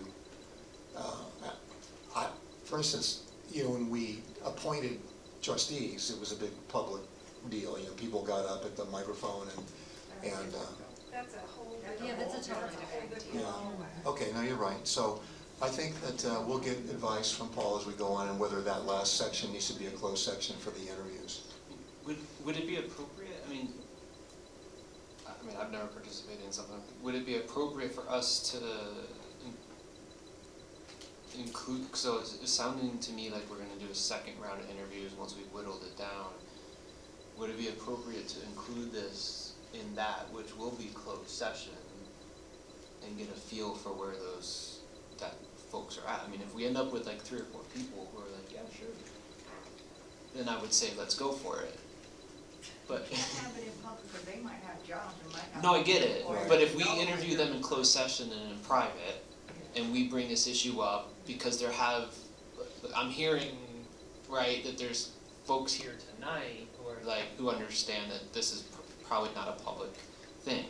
But I do wanna remember that we in the past have had an equally vocal group of folks saying that there needs to be a public process at some point. So all I'm saying is if we get it down to we've got 3 people and they've told us in private that they're fine with being public at that point, we should do it. I mean, yeah, but at the same time, like if I'm applying for a job and the person hiring me says, hey, you know, we'd really like you to do this, I'm not gonna be like, no, I don't feel comfortable with that, because then I'm not gonna get the job. Like there's a power imbalance there that I think is unfair. I mean, one thing Betsy says in her report is like, let's discuss and decide whether we want an opportunity for staff and a small group of community representatives to meet with finalists between the final interview series and final selection, and that to me seems like a really good compromise. Because I think we need public input, but I don't think. I mean, one way that I've seen it handled is that working, sorry. One way that I've seen it work in the past is that you appoint a community group of 3 or 4 people, maybe 5 people, to actually interview. Right. And rank the person, and that goes along with your rankings, however Paul's gonna structure that. Yeah. And you could do that with the staff as well, appoint 3 or 4 people to actually conduct an interview, just like you're doing. Right. And it would be not public, but it would be in a private setting. Right. Well, I think back to how we did it with you, Cindy, and you were surprised at that meeting when you were announced at the very end, right? Suddenly you were there, and we could go that route, or we could get to. I vote against surprise. I don't know that surprise is our best tactic. Well, what I mean is that the public wasn't aware that No, I know. she was the one. So I think it's gonna sort itself out as we go through this process with Paul. We'll have recommendations, having done it so many times, and we'll get to the appropriate point. I guess right now, if I could just, like I say, we could just zero in on a date we'd do for that second special meeting, then our work here tonight will be done until we talk about this on the 29th. So am I hearing the 22nd? Is that right, for the date that we'd like to do this? Gwen, are you okay with that? Is that the second, That's the first round of That's the interviews. first round of Yeah. interviews? And that would be a kind of a barn burner of a meeting? But that is, the meeting, our regular meeting is scheduled for that Monday, is that right? The following Monday. The following Monday, The yeah. following Monday. So the 22nd is basically in the third full week of August. It's that Thursday. And then 1, 2, 3, 4 days later is our regular meeting. But I think we can't do finalist interviews as part of that meeting. I think we're gonna have to do another special meeting. We're gonna have to schedule that. Well, we have to schedule that. Early too, right? I mean, Yeah. it's not at 5 o'clock. We're, Right. yeah, I mean, Yeah, we can't go that long, No. Starting at 5. yeah. Well, maybe we can look at some of those options on Monday. Well, if we've got to save the date, placeholder for the calendar date, I think we're going to get a lot more guidance when we talk to Paul on Friday. And that meeting, I'm sorry, on Monday, and I don't think that meeting's going to take all that long. Let me ask you this question, because if indeed you're trying to have trying to have 2 meetings, am I correct on that? Yes. Okay, and the 22nd is the first meeting. Is it possible to have that one other meeting prior to that, the 22nd? Well, the dates that we have that have been, suggested go earlier than the 22nd. I understand But, now. and we could do that, but to Katie's point, we'd like to collect a little information from the public, right, Katie? Yeah, I mean, I think if we're gonna ask people for input on what they would like in a director, I would wanna have that information before I go into the first round, so I can, ask questions that are informed by those concerns. Okay, and I'm thinking that, okay, all right, I'll concede to that. That's fine. Yeah, I know it's a lot of meetings and it's a lot of time on our end, but I don't see any other way You around it. want to make it work, We want to get the right director this time. and we Yeah. do want to get the right one. So we would have to start that meeting on the 22nd sometime in the afternoon, right? We're Yep. looking at like sometime between, I don't know, 5, 6. who knows? Well, we can't start at 5 if it's gonna be a 5-hour meeting. Oh, I mean, we need to start at Okay. like, I don't know, like 3 at the 3. latest probably. I would say 3, yeah. Yeah, okay, so we're looking at 3 o'clock on Thursday the 22nd. Unless for some reason we need to schedule earlier to accommodate people's schedules. can. But- Okay, I don't know, for example, if anybody's traveling to that set of meetings. All Right. this is yet to be determined. right. Okay. So are we good for 3 o'clock tentatively on the 22nd of August, right? Yep. Okay, good. So that is the report for the Executive Search Committee.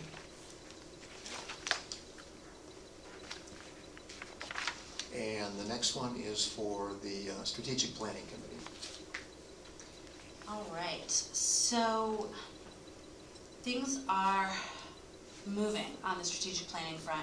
And so what I'd like to do today is talk a little bit about the kind of contours of what's gonna happen between now and November, because we've finally got those dates and all that information hammered out.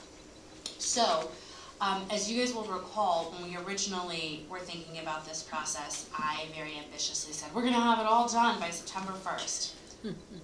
It's not going to happen. I've learned an important lesson. No, so we're not gonna have it done by September 1st. But what we're trying to do is have our cake and eat it too, in that we can like include whoever the new director is that we hire in the final like implementation and, you know, sort of some of the meaningful work of the strategic plan, so that they're not coming in and we're handing them something and say, you know, good luck, just do this, but that they have a meaningful investment in that plan as well. So, given all of that, here's what we're basically looking at. Our consultants, Margaret Sullivan Studios, are gonna come out for 4 different trips, and we have various things that are gonna happen on those trips and in between them.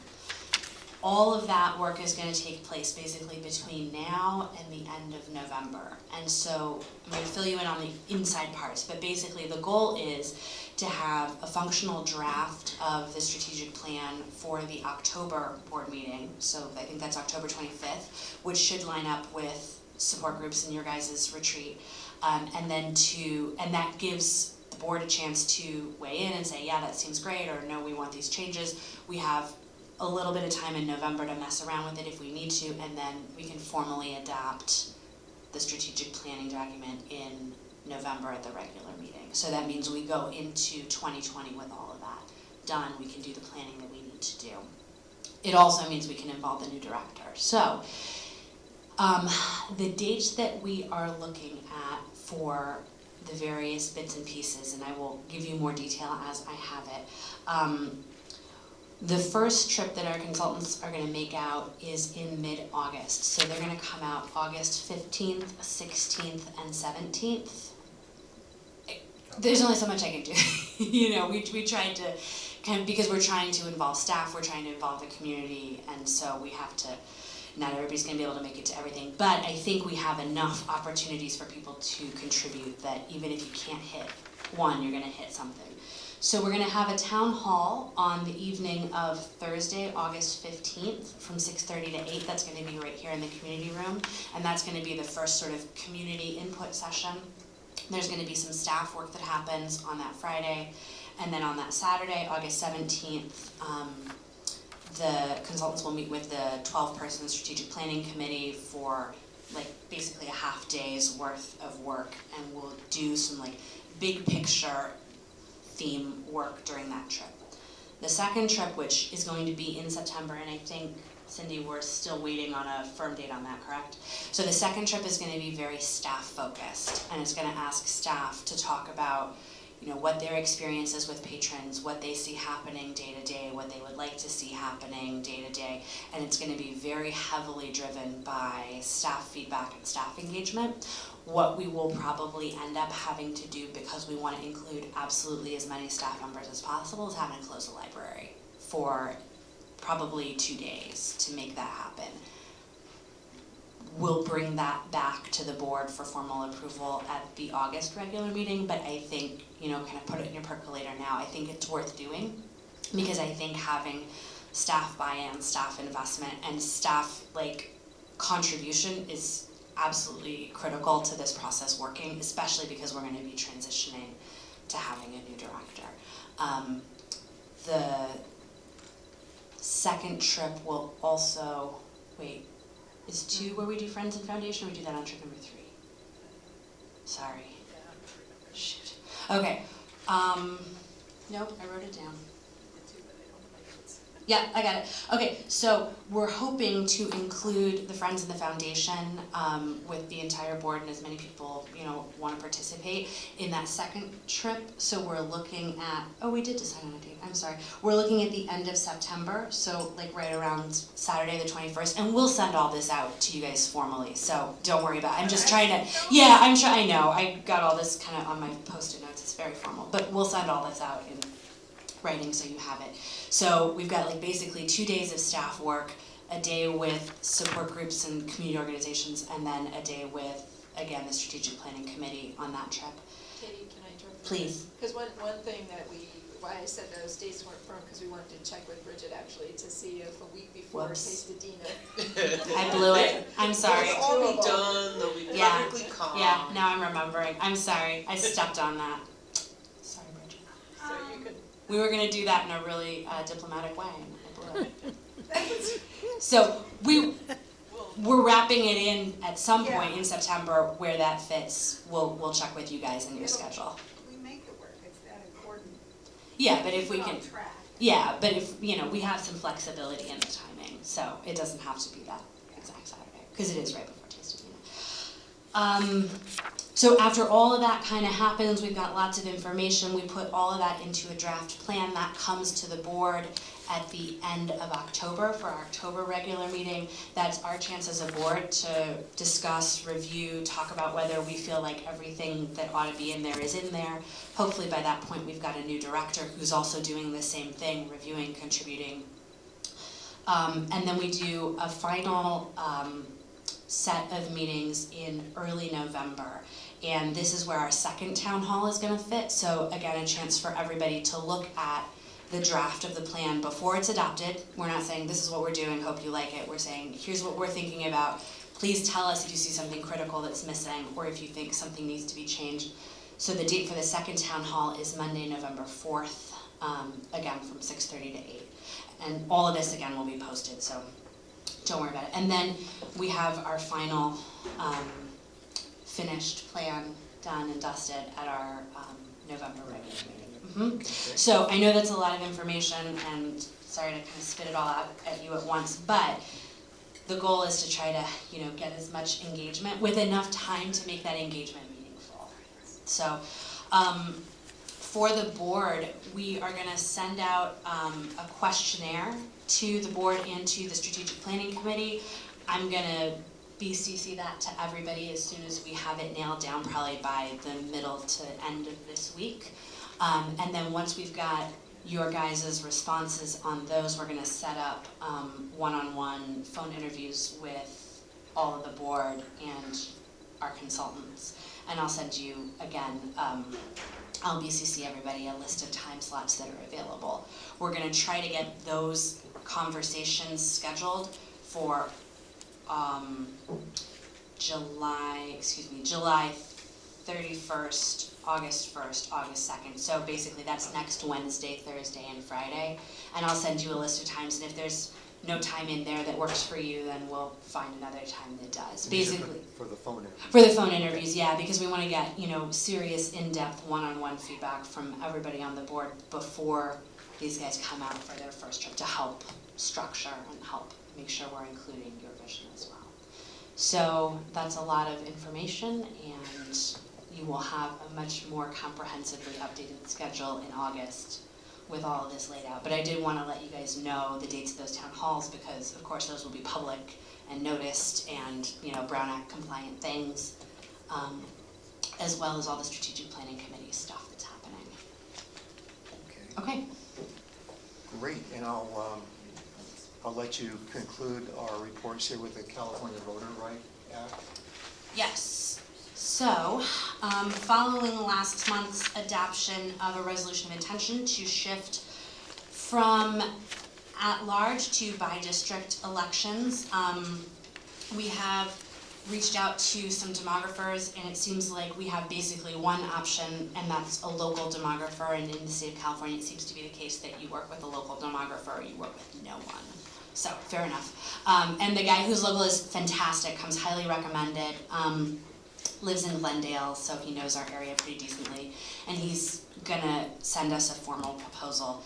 It seems like in speaking to him that there is zero chance that we could complete this work in a responsible way in advance of the 2020 elections, and he seemed to think that if we tried to do that, it would impact the sequence, like we would have to delay the 2020 elections, and he recommended that given that, and given the fact that the new census data comes out in March of 2021, it would be wisest to start the process in late spring, early summer of 2021.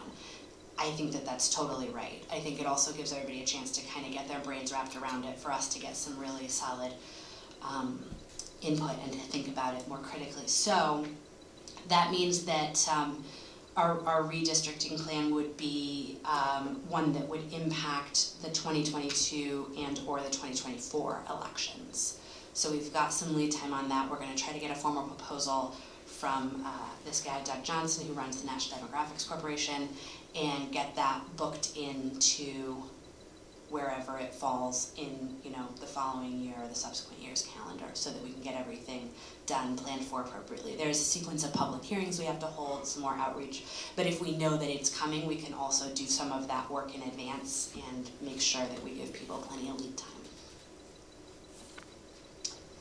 I was happy to hear all this, actually, because there's so much going on right Oh now. yeah, me too. I'm all for it. I have not got any contention with it at all. You know, the question, and I think we talked about this a little bit last time, there was a question of liability, because, you know, had we not passed the resolution of intention, we would be open to liability from a plaintiff's letter and that $30,000 cap. We are now protected from that. The only exposure to legal liability that we have is if somebody genuinely, you know, feels that our elections are in violation of the CVRA, and there's really not much of a lawsuit there because we agree. And there's not really a way to execute on the shift more quickly than we're going to do. So I think that our risk of any legal exposure is vanishingly small. So we're not the low-hanging fruit we once were, so that's good to hear. We are not. Would we have to get approval from the county? No, we're a special district, so we can make that we can, rule? yeah. Okay. The only bottleneck on this is really just census data, the timeline from LA County for when they like print the ballot and do all of their sequence of election stuff, and us being able to retain a demographer and hit the public hearing targets we need to hit. Yeah. All right, thanks, Katie. Do we need a break right now, everybody? 15 minutes or so? Okay. Why don't we recess then at 7:45, and if everybody could be, I'm sorry, 6:45. If everyone could be back by 7, that would be great. All right, we are, reconvening here at 7:01, and before we proceed with the agenda, Claire Newman from Friends of the Library is here to talk to us. This is the slot that we held open. So, Claire? Thank you. Yeah, worked out good. So basically, and I don't have it written down officially, but basically we had two things to report on. The first is that we have finally confirmed our dates for our book sales for the next year. So we're going to have, thank you. We're going to have a 2-day book sale on September 7th to 8th. And that got moved forward a little because of the second Saturday starting in September. We'll then have our usual stall at Christmas Tree Lane. We're then going to have another 2-day book sale, and these sales will take up, you know, the top half of the parking lot, as our usual big sales do. And that will be February 22nd and 23rd. And then in May, I think it's the 15th, 16th, 17th, we'll have our huge 3-day sale. And basically the idea of having these extra sales is because the sorting room becomes so full of books by May that it's actually unsafe. And it's also, you know, very, very hard to work in. So rather than have these pop-up sales that we used to have that were only a day long and they were partial inventory and they were just a little release valve really. We're going to have these big sales to try and, you know, really spread things out more during the year and hopefully have, you know, hopefully in the long run we will actually make more profit for the friends of the library, because people also find it easier to get to the books rather when there's fewer of them out at one time and not on the ground, all of them and stuff. And then the other thing I have to report is that we have finally decided on having a 60th anniversary party on November 2nd, and that will be a Saturday evening in the main library, and it will be a book pitch, book swap party where people will be encouraged to come along, pitch one of their favorite books in 2 minutes each, and then there will be a panel of judges, and I hope we'll have someone from the trustees, from the foundation, from the Friends Board, and also from the library as that panel of judges. And then while the marks are being scored at the end, everyone who comes basically will be encouraged to bring a used book with them to donate, and there'll be a kind of little book swap raffle thing where people will get to pick a book to take home with them, hopefully guided by the wonderful book pitches they've just heard. And then at the end there'll be prizes in the form of probably a gift certificate for the Friends bookstore and other Friends exciting merchandise like t-shirts and stuff for the top 3 pitches of the day. So, and we're going to probably cater it ourselves with soft drinks and refreshments and food and stuff, but and then ask the ale house if they will come in and sell wine and beer. So that's still in the planning stages a bit, but that's our basic concept for it right now. No date has been decided as yet. We're thinking November the 2nd. I think that's being reserved just in case we do have it that day. And I think that is our preferred one. We just need to get the whole board's approval on the details, but I think that's pretty much our goal. All right, thank you. That sounds like a great party, so Yeah, count me in on that. Yeah. And we're going to allow people to sign up online to sort of reserve the book they want to pitch, so you can make sure no one else is pitching it and put your dibs on that book, so that'll be fun. Oh, great. Thanks so much, Claire, for coming and doing that report. All Thanks right. for holding it for me. You bet. We're on to the next item, 6, unfinished business, and we've got the Brown Act refresher. I think we skipped trustee reports. Oh, darn it. Second time I've done that, man. So, I'll turn that over. Anybody like to speak?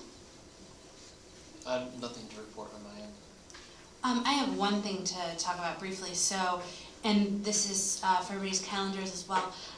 I've been working with Veronica Jones from the town council, as well as Jerry Tapusis from Historical, and we are going to host a town hall, ice cream social, community, Voices of Altadena, past, present, and future event at Bob Lucas on Sunday, August 25th, right? That's the last, I can never remember. Yes, Sunday, August 25th from 3 to 5 p.m. It's going to be a really fun event, and the goal is also to launch the first stage of a small oral history project. If you guys are familiar with like NPR's StoryCorps, we're trying to do something like that because the idea is that there are lots and lots of residents of Altadena who have amazing stories, amazing life experiences. We're going to approach several local residents to tell their stories in very short, condensed forms.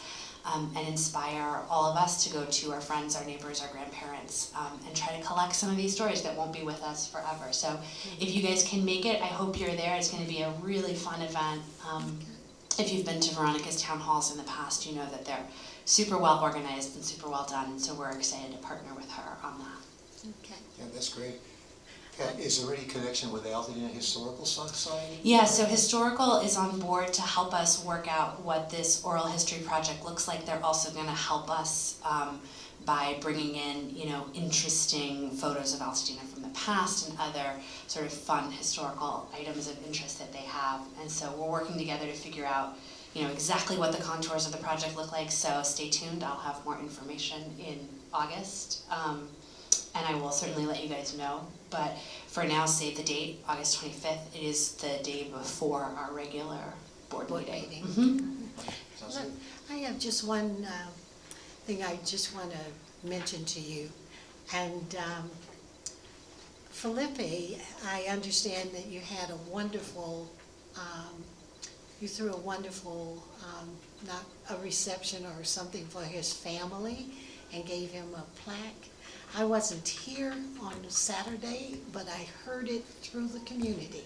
I was out trying to get some groceries this morning, and someone walked up to me and said to me, "You had a great, that was a wonderful thing that you did for Felipe." I said, "Oh, really?" So they said, and they told me all about it, and I said, "Gee, I'm so sorry I missed it, but I was out of town." So I say that because sometimes we really don't understand how deeply this community is, you know, we're great together as a community, and how people feel when you do something like that for someone who has worked so hard here in the library.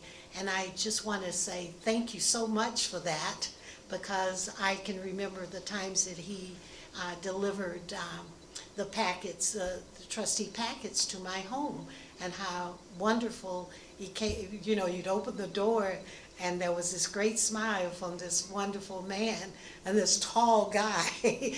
But I just want you to know that people in the community do look at things like this, and how wonderful it is for you to salute someone, although they might have passed. So thanks so much for that. Yeah, that was going to be my report as well. I went to that event on Saturday, and I was really struck. It was a very emotional event. Ellen put it together, basically the plaque and everything. If you haven't seen it, be sure and look at that by the elevator. But it was just a homegrown event for a person that was really important to the library. I didn't know Felipe, but I heard stories. Ryan Roy was there, among others, with his family. Wow. So a big turnout, and it was just really, really nice to see. So I echo what Gwen's saying here, and it was a very nice remembrance for that man. Thank you. Okay, now we're on then to the Brown Act refresher. Gwen, do you mind if I sit next to you again?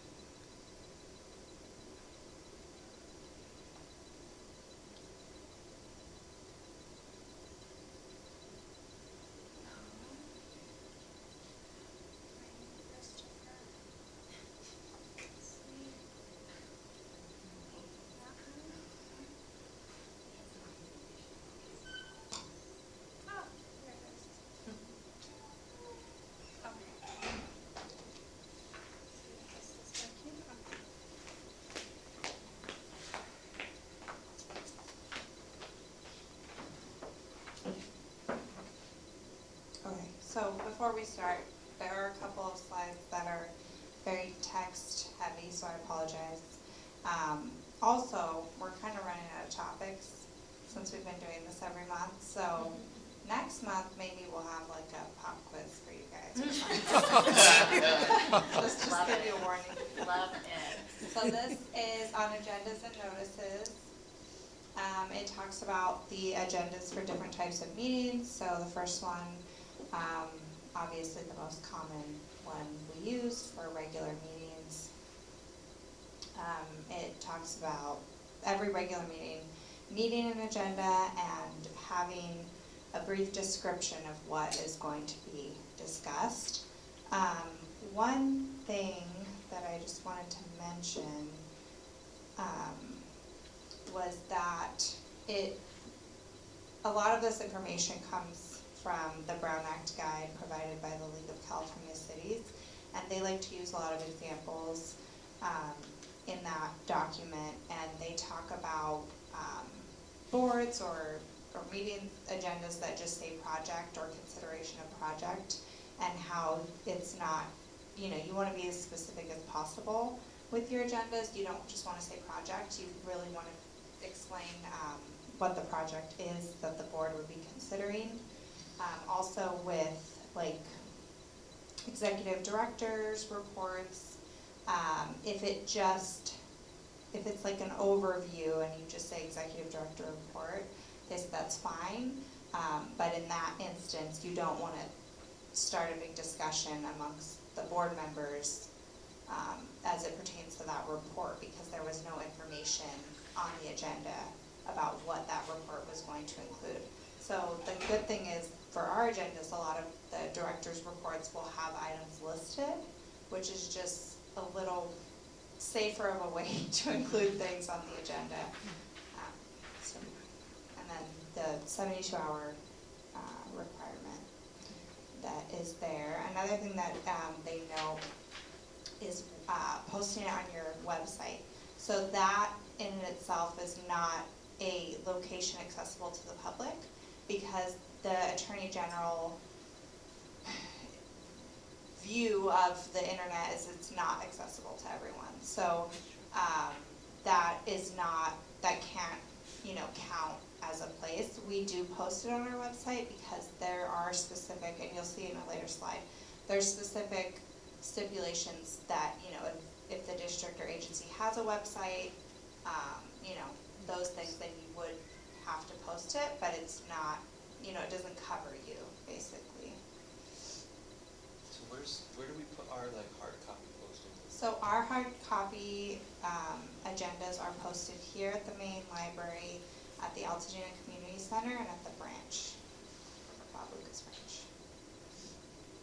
Oh, so there's the project analogy. Okay, so mailed agenda upon request. So if you do have a person or an agency that requests in writing that you mail them either an agenda or a board packet, you would have to do that. And those requests are good for a year, and then they would have to renew that every year. Right now, knock on wood, we don't have that. But in the past, we have had more informal requests from people that say, can you please email me the agenda when it goes out, or, but now that we have everything on our website, that I don't think that's been an issue. It used to be that the full board packages weren't on our website, just the agendas, but now we have everything up there, so I think that helps, people that are out in the community that may want to keep up on.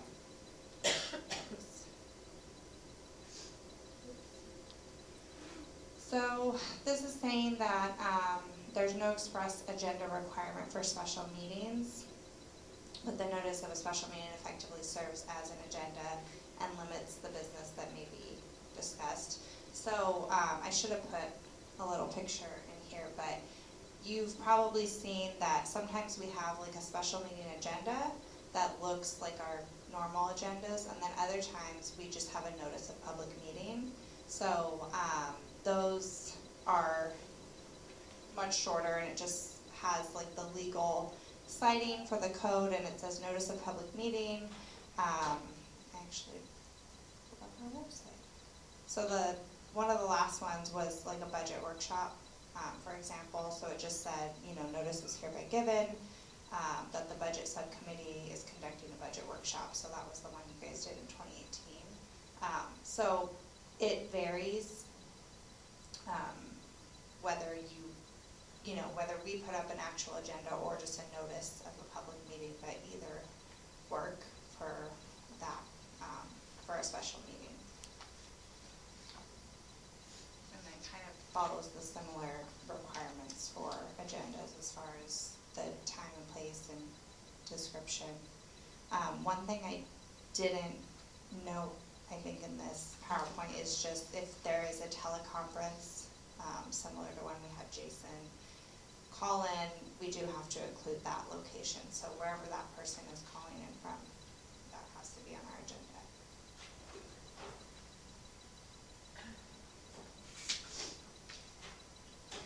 So there, on this slide, it expands upon the freely accessible to the public and on the website, so that those last few lines are the requirements for it to be posted on the website, which we do fall under that, so we're required to post it on our website.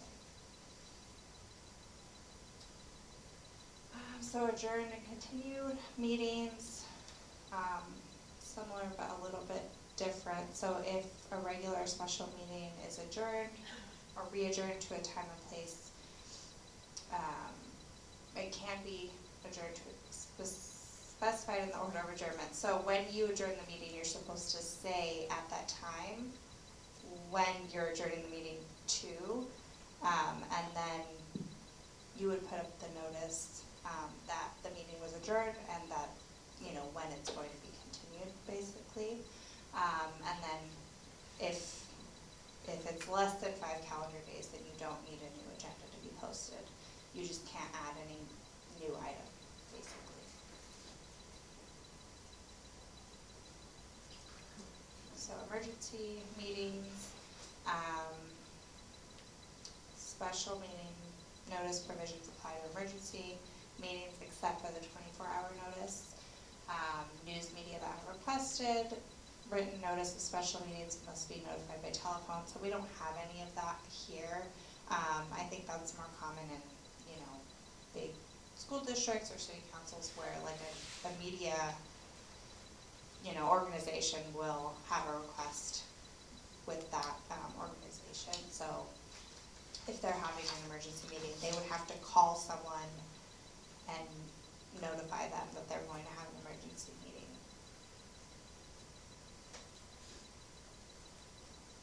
That's it.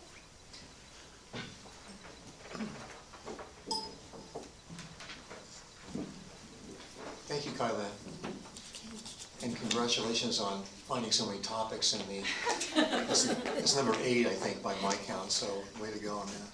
If we only approve 6, then we don't have to do the pop quiz next time. We definitely should do the pop quiz. Well, that's fair. Pop quiz is okay, as long as you don't grade or something. We can do it like Jeopardy style. Oh my god, I'm so excited you guys are doing that. My whole life has been leading up to this. I'm We really found happy a I way was to on that make the Brown policy Act committee. exciting, at least to some people. Right. Oh, my goodness.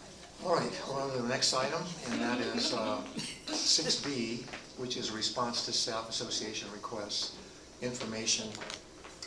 Cindy, do you want me to talk about that, or okay. That was a continuation or almost an old business item that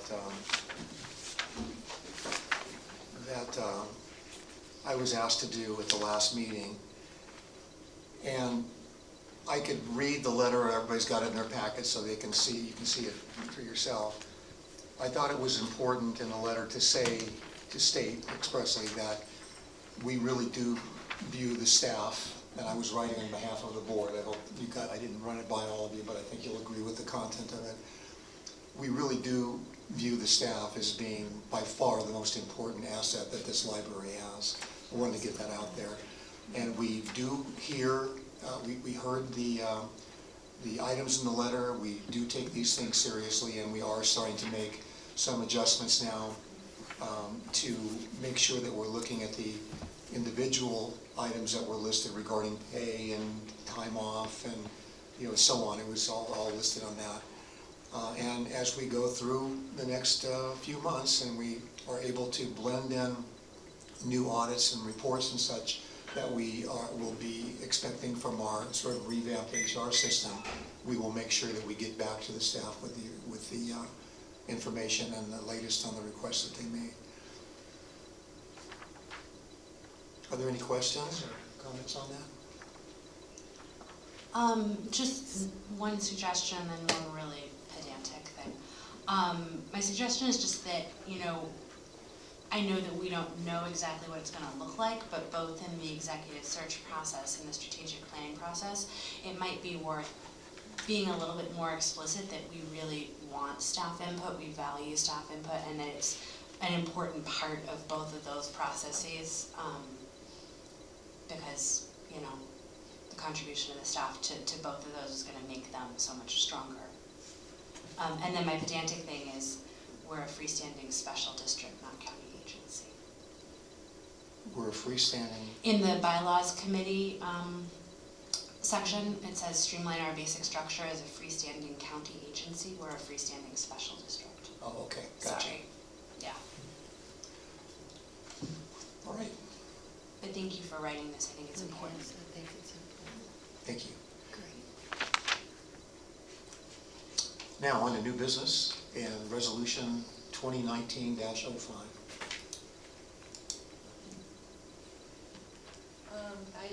I'll start by saying, as you know, we discontinued our relationship with HR Network, and Nicole has assumed a lot of the HR responsibilities that they had. And in that vein, we needed to look at who we could rely on to do background checks, since that's something HR Network had handled. I will add to that we also need to consider, and not tonight, we do need to bring a policy to the board, hopefully next month, related to volunteers and fingerprinting, because up to this point, we have not done any background checks on volunteers, especially those who work with children. So with that in mind, I'm going to turn it over to Nicole, who can give you a little more detail. That's good. So what you have in front of you is a staff report and then a resolution which would authorize the Altadena Library District to receive the records that are generated via live scan. Because the records are confidential and sensitive, you have to be an authorized receiver of the records, so that's what this resolution does. It allows us to do that. Previously, we were using Cora Group, and that was actually the group that HR Network also used to run all of our background checks. It's a very, very basic search. All it does is a social security trace and then a very basic criminal record search. And there's a fee to do state and an extra fee to do federal, which is the same for live scan, but the live scan fee actually ends up being less to do both the state and the federal scan than it was with Cora Group. The total cost for a background check for an employee or for a volunteer would be $67 compared to $108.75 as it was through Cora Group. And then there's the one-time setup fee of $79 to designate a custodian of records. So that would be somebody on staff who receives the results from the live scan and who maintains the confidentiality of those records. Yeah, my only question was just whether or not this transition to the new process is going to necessitate a new, like, records retention or confidentiality procedure, or if we're really just changing vendors. It would require the designation of the custodian of records, and that Right. comes with its own retention policy dictated by the Department of Justice. Okay. I didn't include the application, it's like 40 pages, but it's on the Department of Justice website, and it's something that we could definitely add to our records retention policy, which we are working on. Right. Is it going to be a substantial and difficult shift to undertake, or is it, I mean, we have to do it anyway, it's just more of a question out of curiosity. It's a little more legwork on the part of the potential employee or volunteer, because they do have to physically go to the live scan center to have the scan done, but otherwise, no extra work. Okay. So you would be the administrator who's receiving those reports? We haven't yet designated the custodian of records. Okay. But potentially me. Yes, okay. And those would be under a file that would be confidential and secured at all times? Yes, currently all the personnel records are locked in the director's office, so I don't even have 24/7 access to them. Okay. Have we looked to see where the closest publicly accessible live scan place is there? Okay. Okay. There are several in Pasadena, actually, and there's one that's quite close. I think it's on Los Robles, yes, and it's actually the cheapest of the ones in Pasadena. Okay. And then the actual language of the resolution itself with the penal codes and sections and stuff, it's all been vetted by someone. Is this something that BB&K looked at, or? This was provided by the Department of Justice. Okay, gotcha. Despite their issues, we're still okay with trusting them. All right. Sorry, I had to take it back. So if there's no more discussion, do we have a motion to approve this resolution? So moved. Second. Okay, it's been moved and seconded to approve this. All in favor, please raise your hand and say aye. Aye. Aye, and so moved. Thank you, Nicole.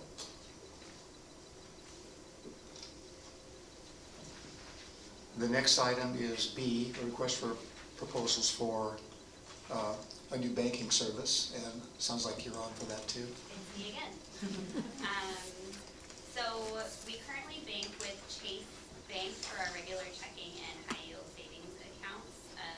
Unfortunately, we haven't even banked with them for very long, but we've never really had a good experience. And Cindy and Stella went to attempt to change signers on the account and had a very, very bad experience. Wow.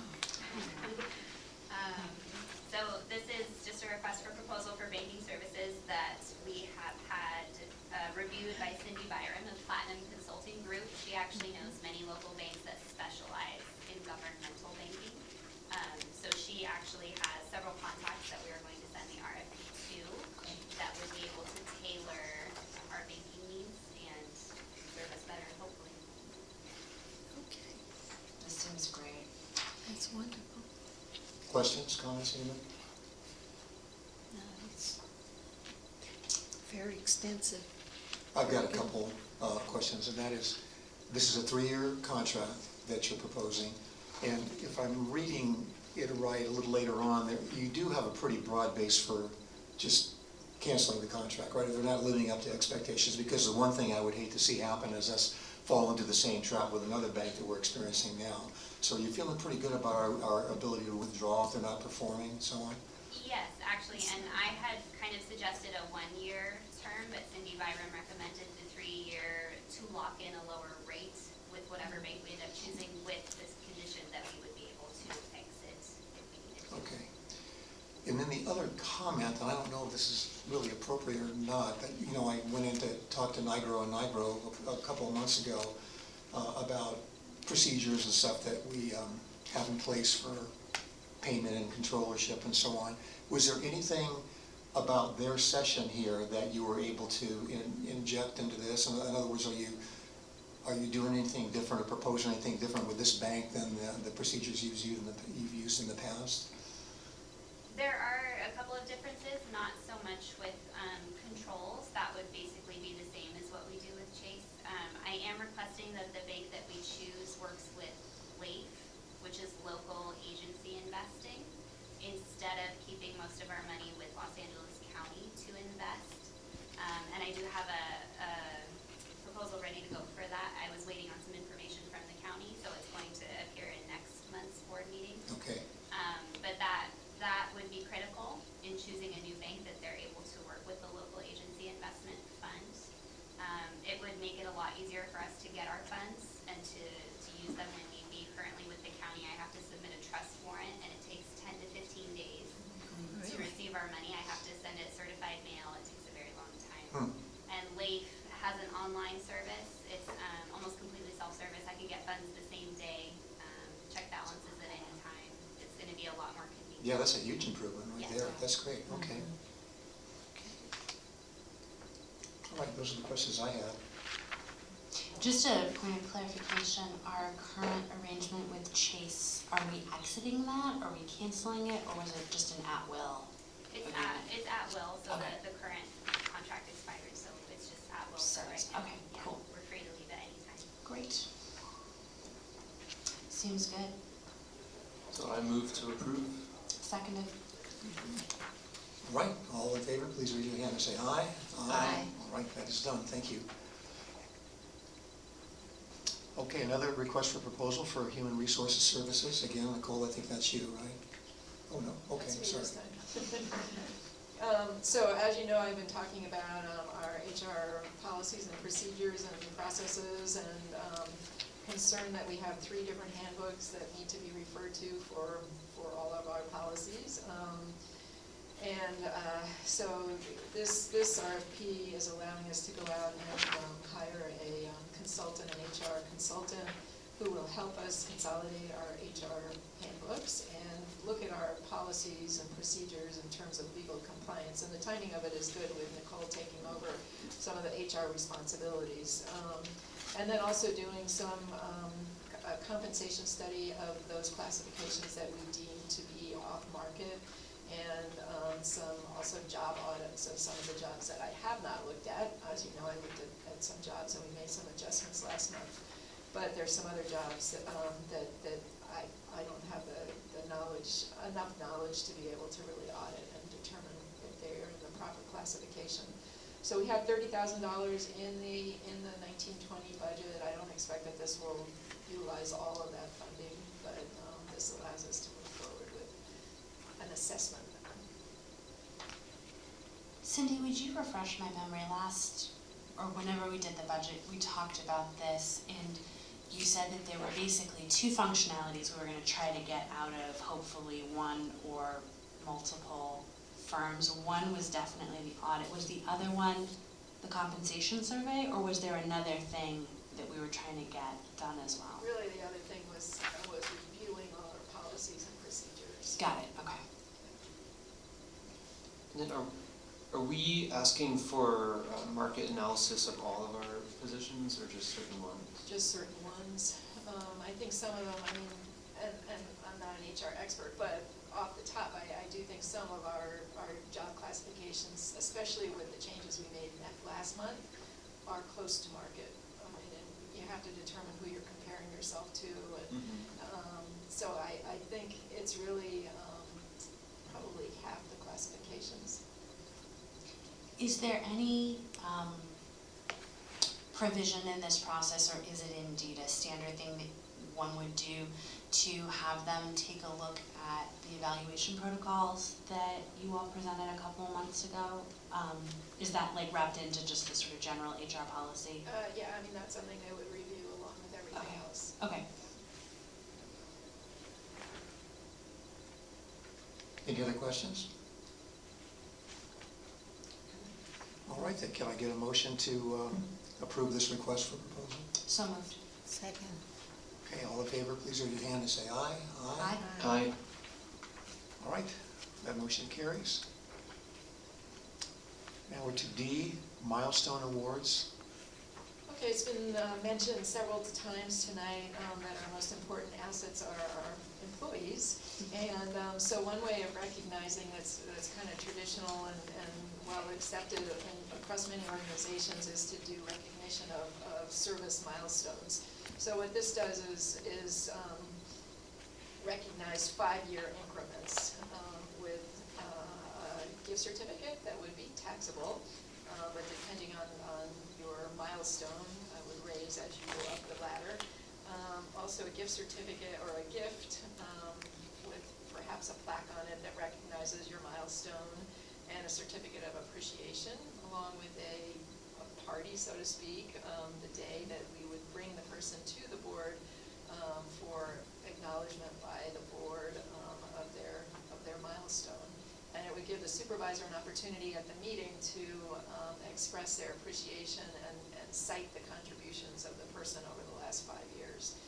And it's really, I mean, I've been part of this kind of process, and it really is meaningful to people. As far as the budget, we do have $1,000 in Fund 6626 that would cover this year's awardees, but we also save some money in the insurance fund, in the earthquake insurance fund, so we would probably dip into that for other employee recognition initiatives. So I think that's about it. This is more FYI for your information. No action is really required. But do you have any questions? Just a comment, and of all the things to reboot, I think this is really one of the most important things. My understanding is it's kind of gone fallow with the recognition for a while, so. Yeah, it goes along with evaluating the employees. That's been fallow for a while. You know, I think it's all part of an important professional development and recognition opportunity. I think it's tremendous. I know I've appreciated so much hearing each of the departmental reports and getting to know a little bit more about the day-to-day work that everybody does, and I think it would be tremendous to be able to hear about the individual staff members. Again, a pedantic point, this is marked as an action item, so I do think we should have a formal motion to endorse it or whatever, but Yeah, we should get to something. Yeah, I was gonna say that since it's listed as action, let's just go ahead and get a motion to approve this, and can I get that from anybody? Yeah, I Yes. move that we approve it. Did you move it? I'm No, gonna we second moved it it. at the same time. Okay, I'll second it then. All right, all in favor, please raise your hand and say aye. Aye. Okay, Absolutely. great. Thanks, Cindy, for Great. getting this going. That's great.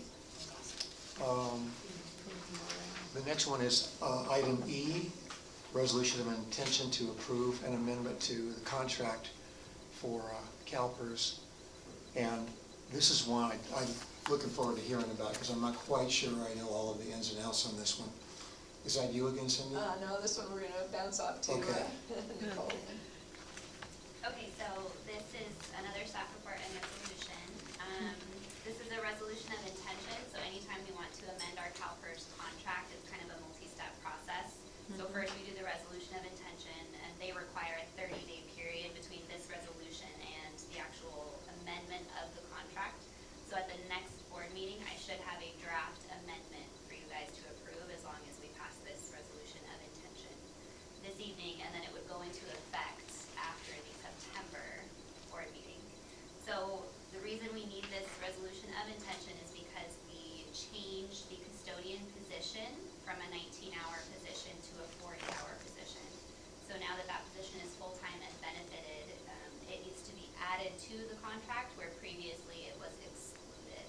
So what we're officially doing is removing the exclusion of that position from the CalPERS contract. Do we still, after we've done this, are there any remaining excluded Yes. classes? Yes, it's Okay. all the 19-hour and below positions. So currently it's page and gardener and library clerk 1. Okay. They are less than 40 hours, They're 19.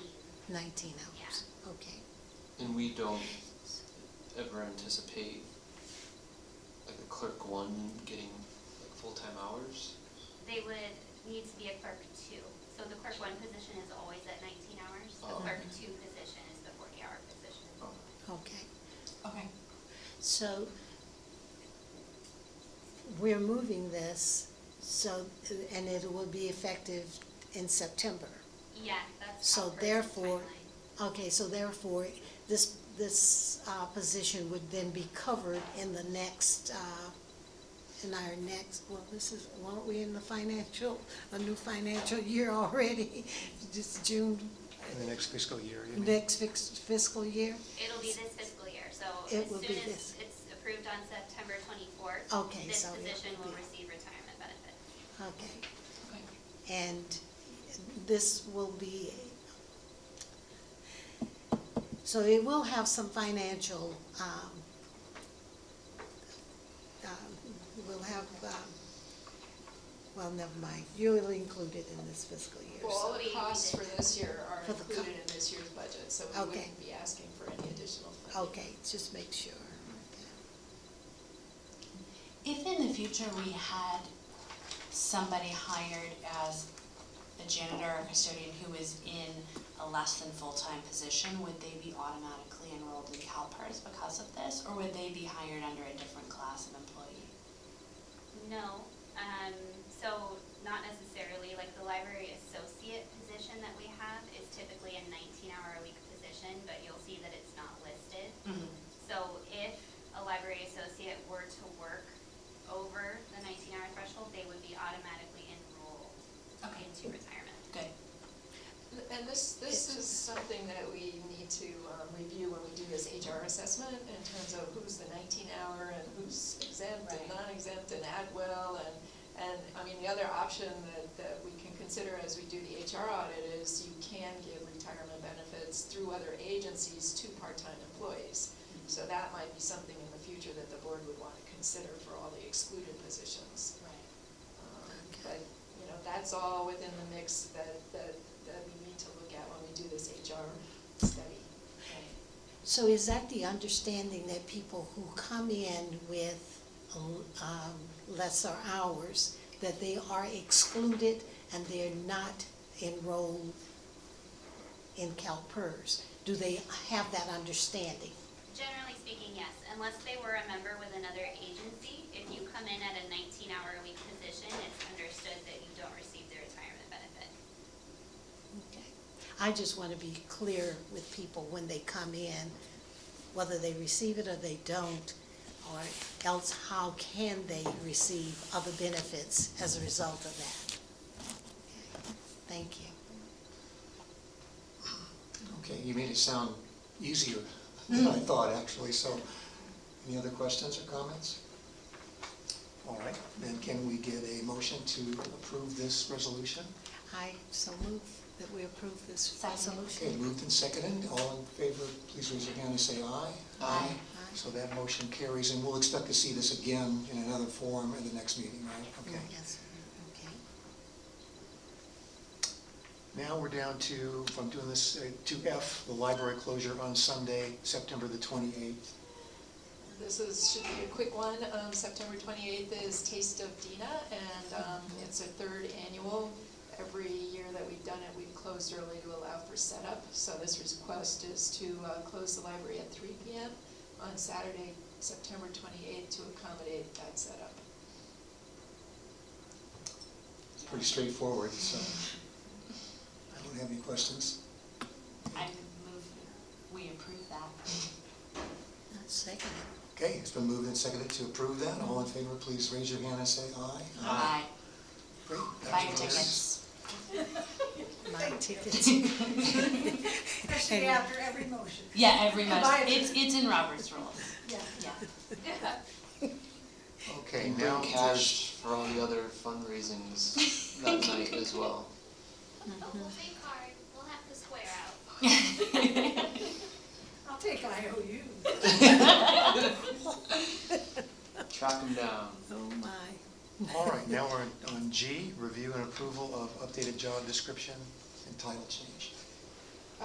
We currently have 4 librarian 2s in our operation, which is they're in charge of sections of the library: technical services, adult services, children's services, and branch services. And last month we upgraded their position and salary, but what we needed to do too, and I just didn't have time last month, was to recognize their increased responsibilities in their job descriptions and the job specification. So this proposal is doing that. It's changing their job spec to include their additional responsibilities. But what it also does, we had 4 different job specifications for really the same title. So what this does is it consolidates all the positions into one job specification, but then it distinguishes what each one does within that classification. And that's kind of the standard way that cities and districts do job specifications rather than 4 separate ones. Additionally, we didn't have one for technical services. Is that correct? So we did not have one for technical services.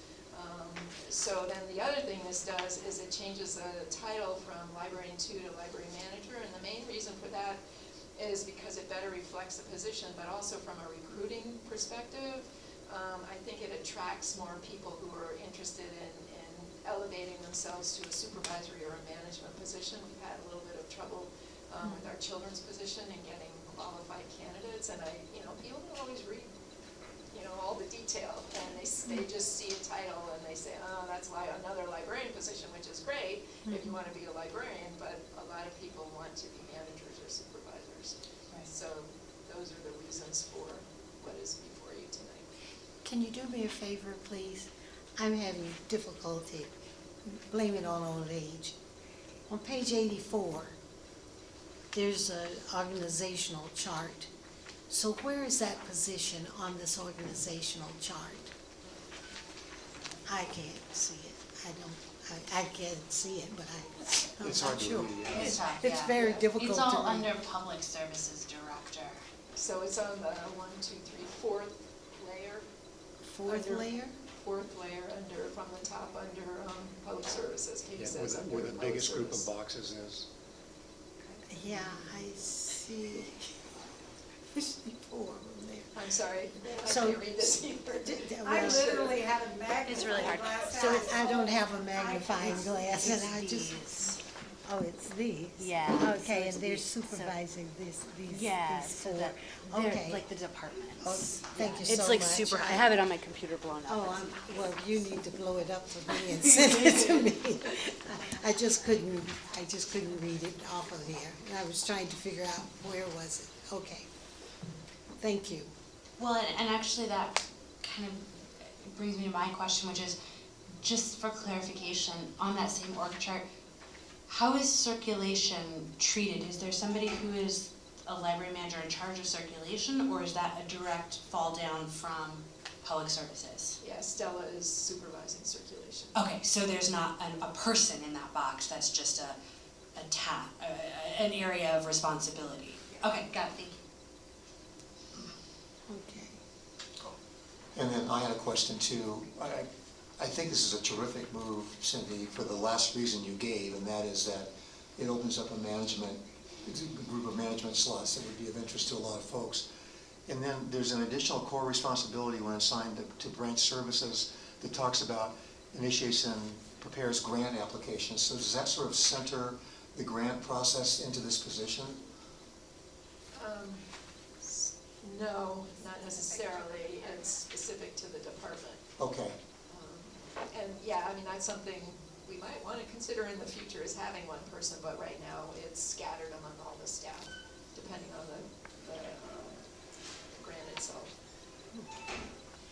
But then the director would sort of supervise that in some way or another, have some say as to how that works and what have you. I would really blow up this chart so that it's readable. I will do that. I'll Would do you that and please? actually send it to you all. Thank you so much. Okay, any other questions, comments? Can we get a motion in to pass this? So moved. Second. Okay, it's been moved and seconded to approve this, excuse me, updated job description. All in favor, please say aye and raise your hand. Aye. All right, that motion carries. Okay. And then we're on to the last item here in new business, which is the sale of library furniture.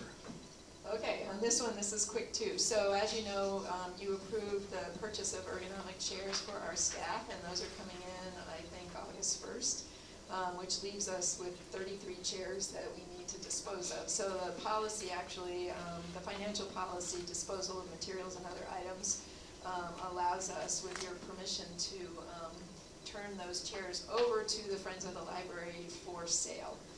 Outstanding. And I have talked to Claire, and she is in favor of this, so Oh, good. we need your approval. We don't have to. Yeah, seems great. Where are you gonna put them? You guys gonna take them, or are we gonna leave them in the basement? We're gonna post them on the website on behalf of the Friends. Got it, I okay. graciously agreed to do nothing. Oh, perfect. Okay, so we're basically gonna sell them on your behalf, and then we give you guys the cash. And then we will give them the money. Perfect. Is there gonna be a standard price for everyone, or are you gonna kind of grade them and sell them that way? Okay, It'll depend on the condition.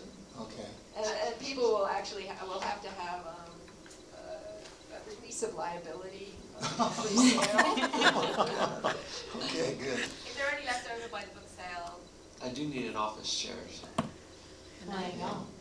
Pick of the litter probably if you want it. Yeah, as kind of said, I choice of think 30. most of the staff will say you don't want theirs, but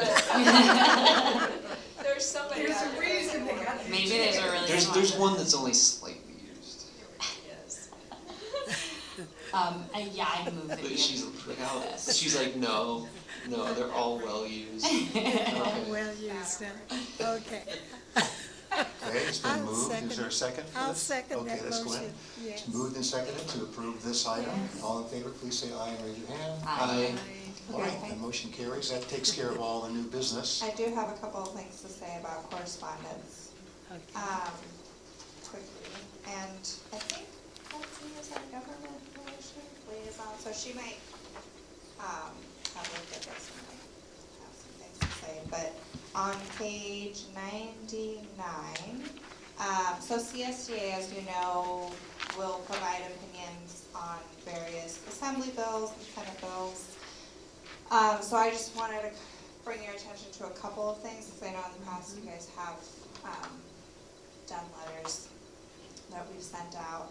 The first one is the email retention bill. So CSDA opposes this because the proposal is to require public agencies to keep every single email for 2 years. And right now, the Public Records Act already kind of defines which things you should be keeping. So their opinion is that it's just not necessary, and they oppose that. I'm just going quickly, but all the information is there. And then the other one, which may be a little too soon, but I'm still going to bring it up, is Assembly Bill 749, which would prohibit termination and no rehire provisions in settlement agreements that resolve employment disputes, in which the worker filed an official complaint. So CSDA is also opposed to this, but they have some really good reasons for that. One of the examples they use is like if there's a harasser, an alleged harasser, but then they could file a complaint against the agency for defamation, you would not be able to include a no rehire provision, and they could potentially be rehired. I mean, it's all very hypothetical, but they could potentially be rehired and, still with the same employee that they may have harassed. So that's just kind of something to put on your radar. But yeah, the CSDA document that they sent out is like 6 pages long, so you guys can kind of take a look. But if there are any things, I think it's a good idea to have this on the agenda before proposed future agenda items, because if there is anything you guys want to talk about or consider, then it can be added. How often does this come out, this report? I think it's monthly. Monthly, okay. I'm just glad we're a library and not something else, because half of these positions they take are driving me crazy right now. One thing that was of interest to me in this report was the idea that right now the season to go lobby your assemblyman or your legislator is upon us. So if we wanted to go meet with them apparently and shake hands, yeah, that's the time to do it. You can catch them at home. All right, well, thank you. Is there any discussion about this? Or? Betsy is our government affairs person, so I'd love to hear from her, and maybe we can put that on the agenda for next month. I don't know that any of these are super time sensitive. I think there's still time on all of these, right? Like if we wanted to do a letter or something, we have some time. Okay. Well, how would we, if we put this on the agenda, basically we need to inform Betsy that she needs to be ready to talk about this? Or? If she wants to, right? So I feel like if, in the same way that, I don't know, we don't have a usual liaison report section, right? So if she feels like within her scope of responsibility, it's worth bringing to our attention, great. And if she thinks it's not, then... Could you email her just this section, Kylan, and say, we talked about it at the board and thought this is appropriate for the government liaison, be prepared perhaps to give your thoughts at the next meeting.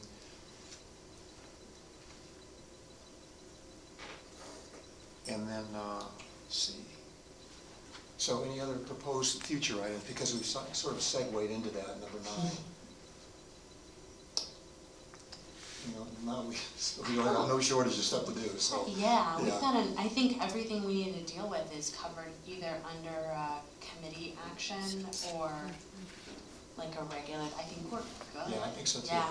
Okay. And the special meeting agenda, we'll probably try to get that up early and not wait.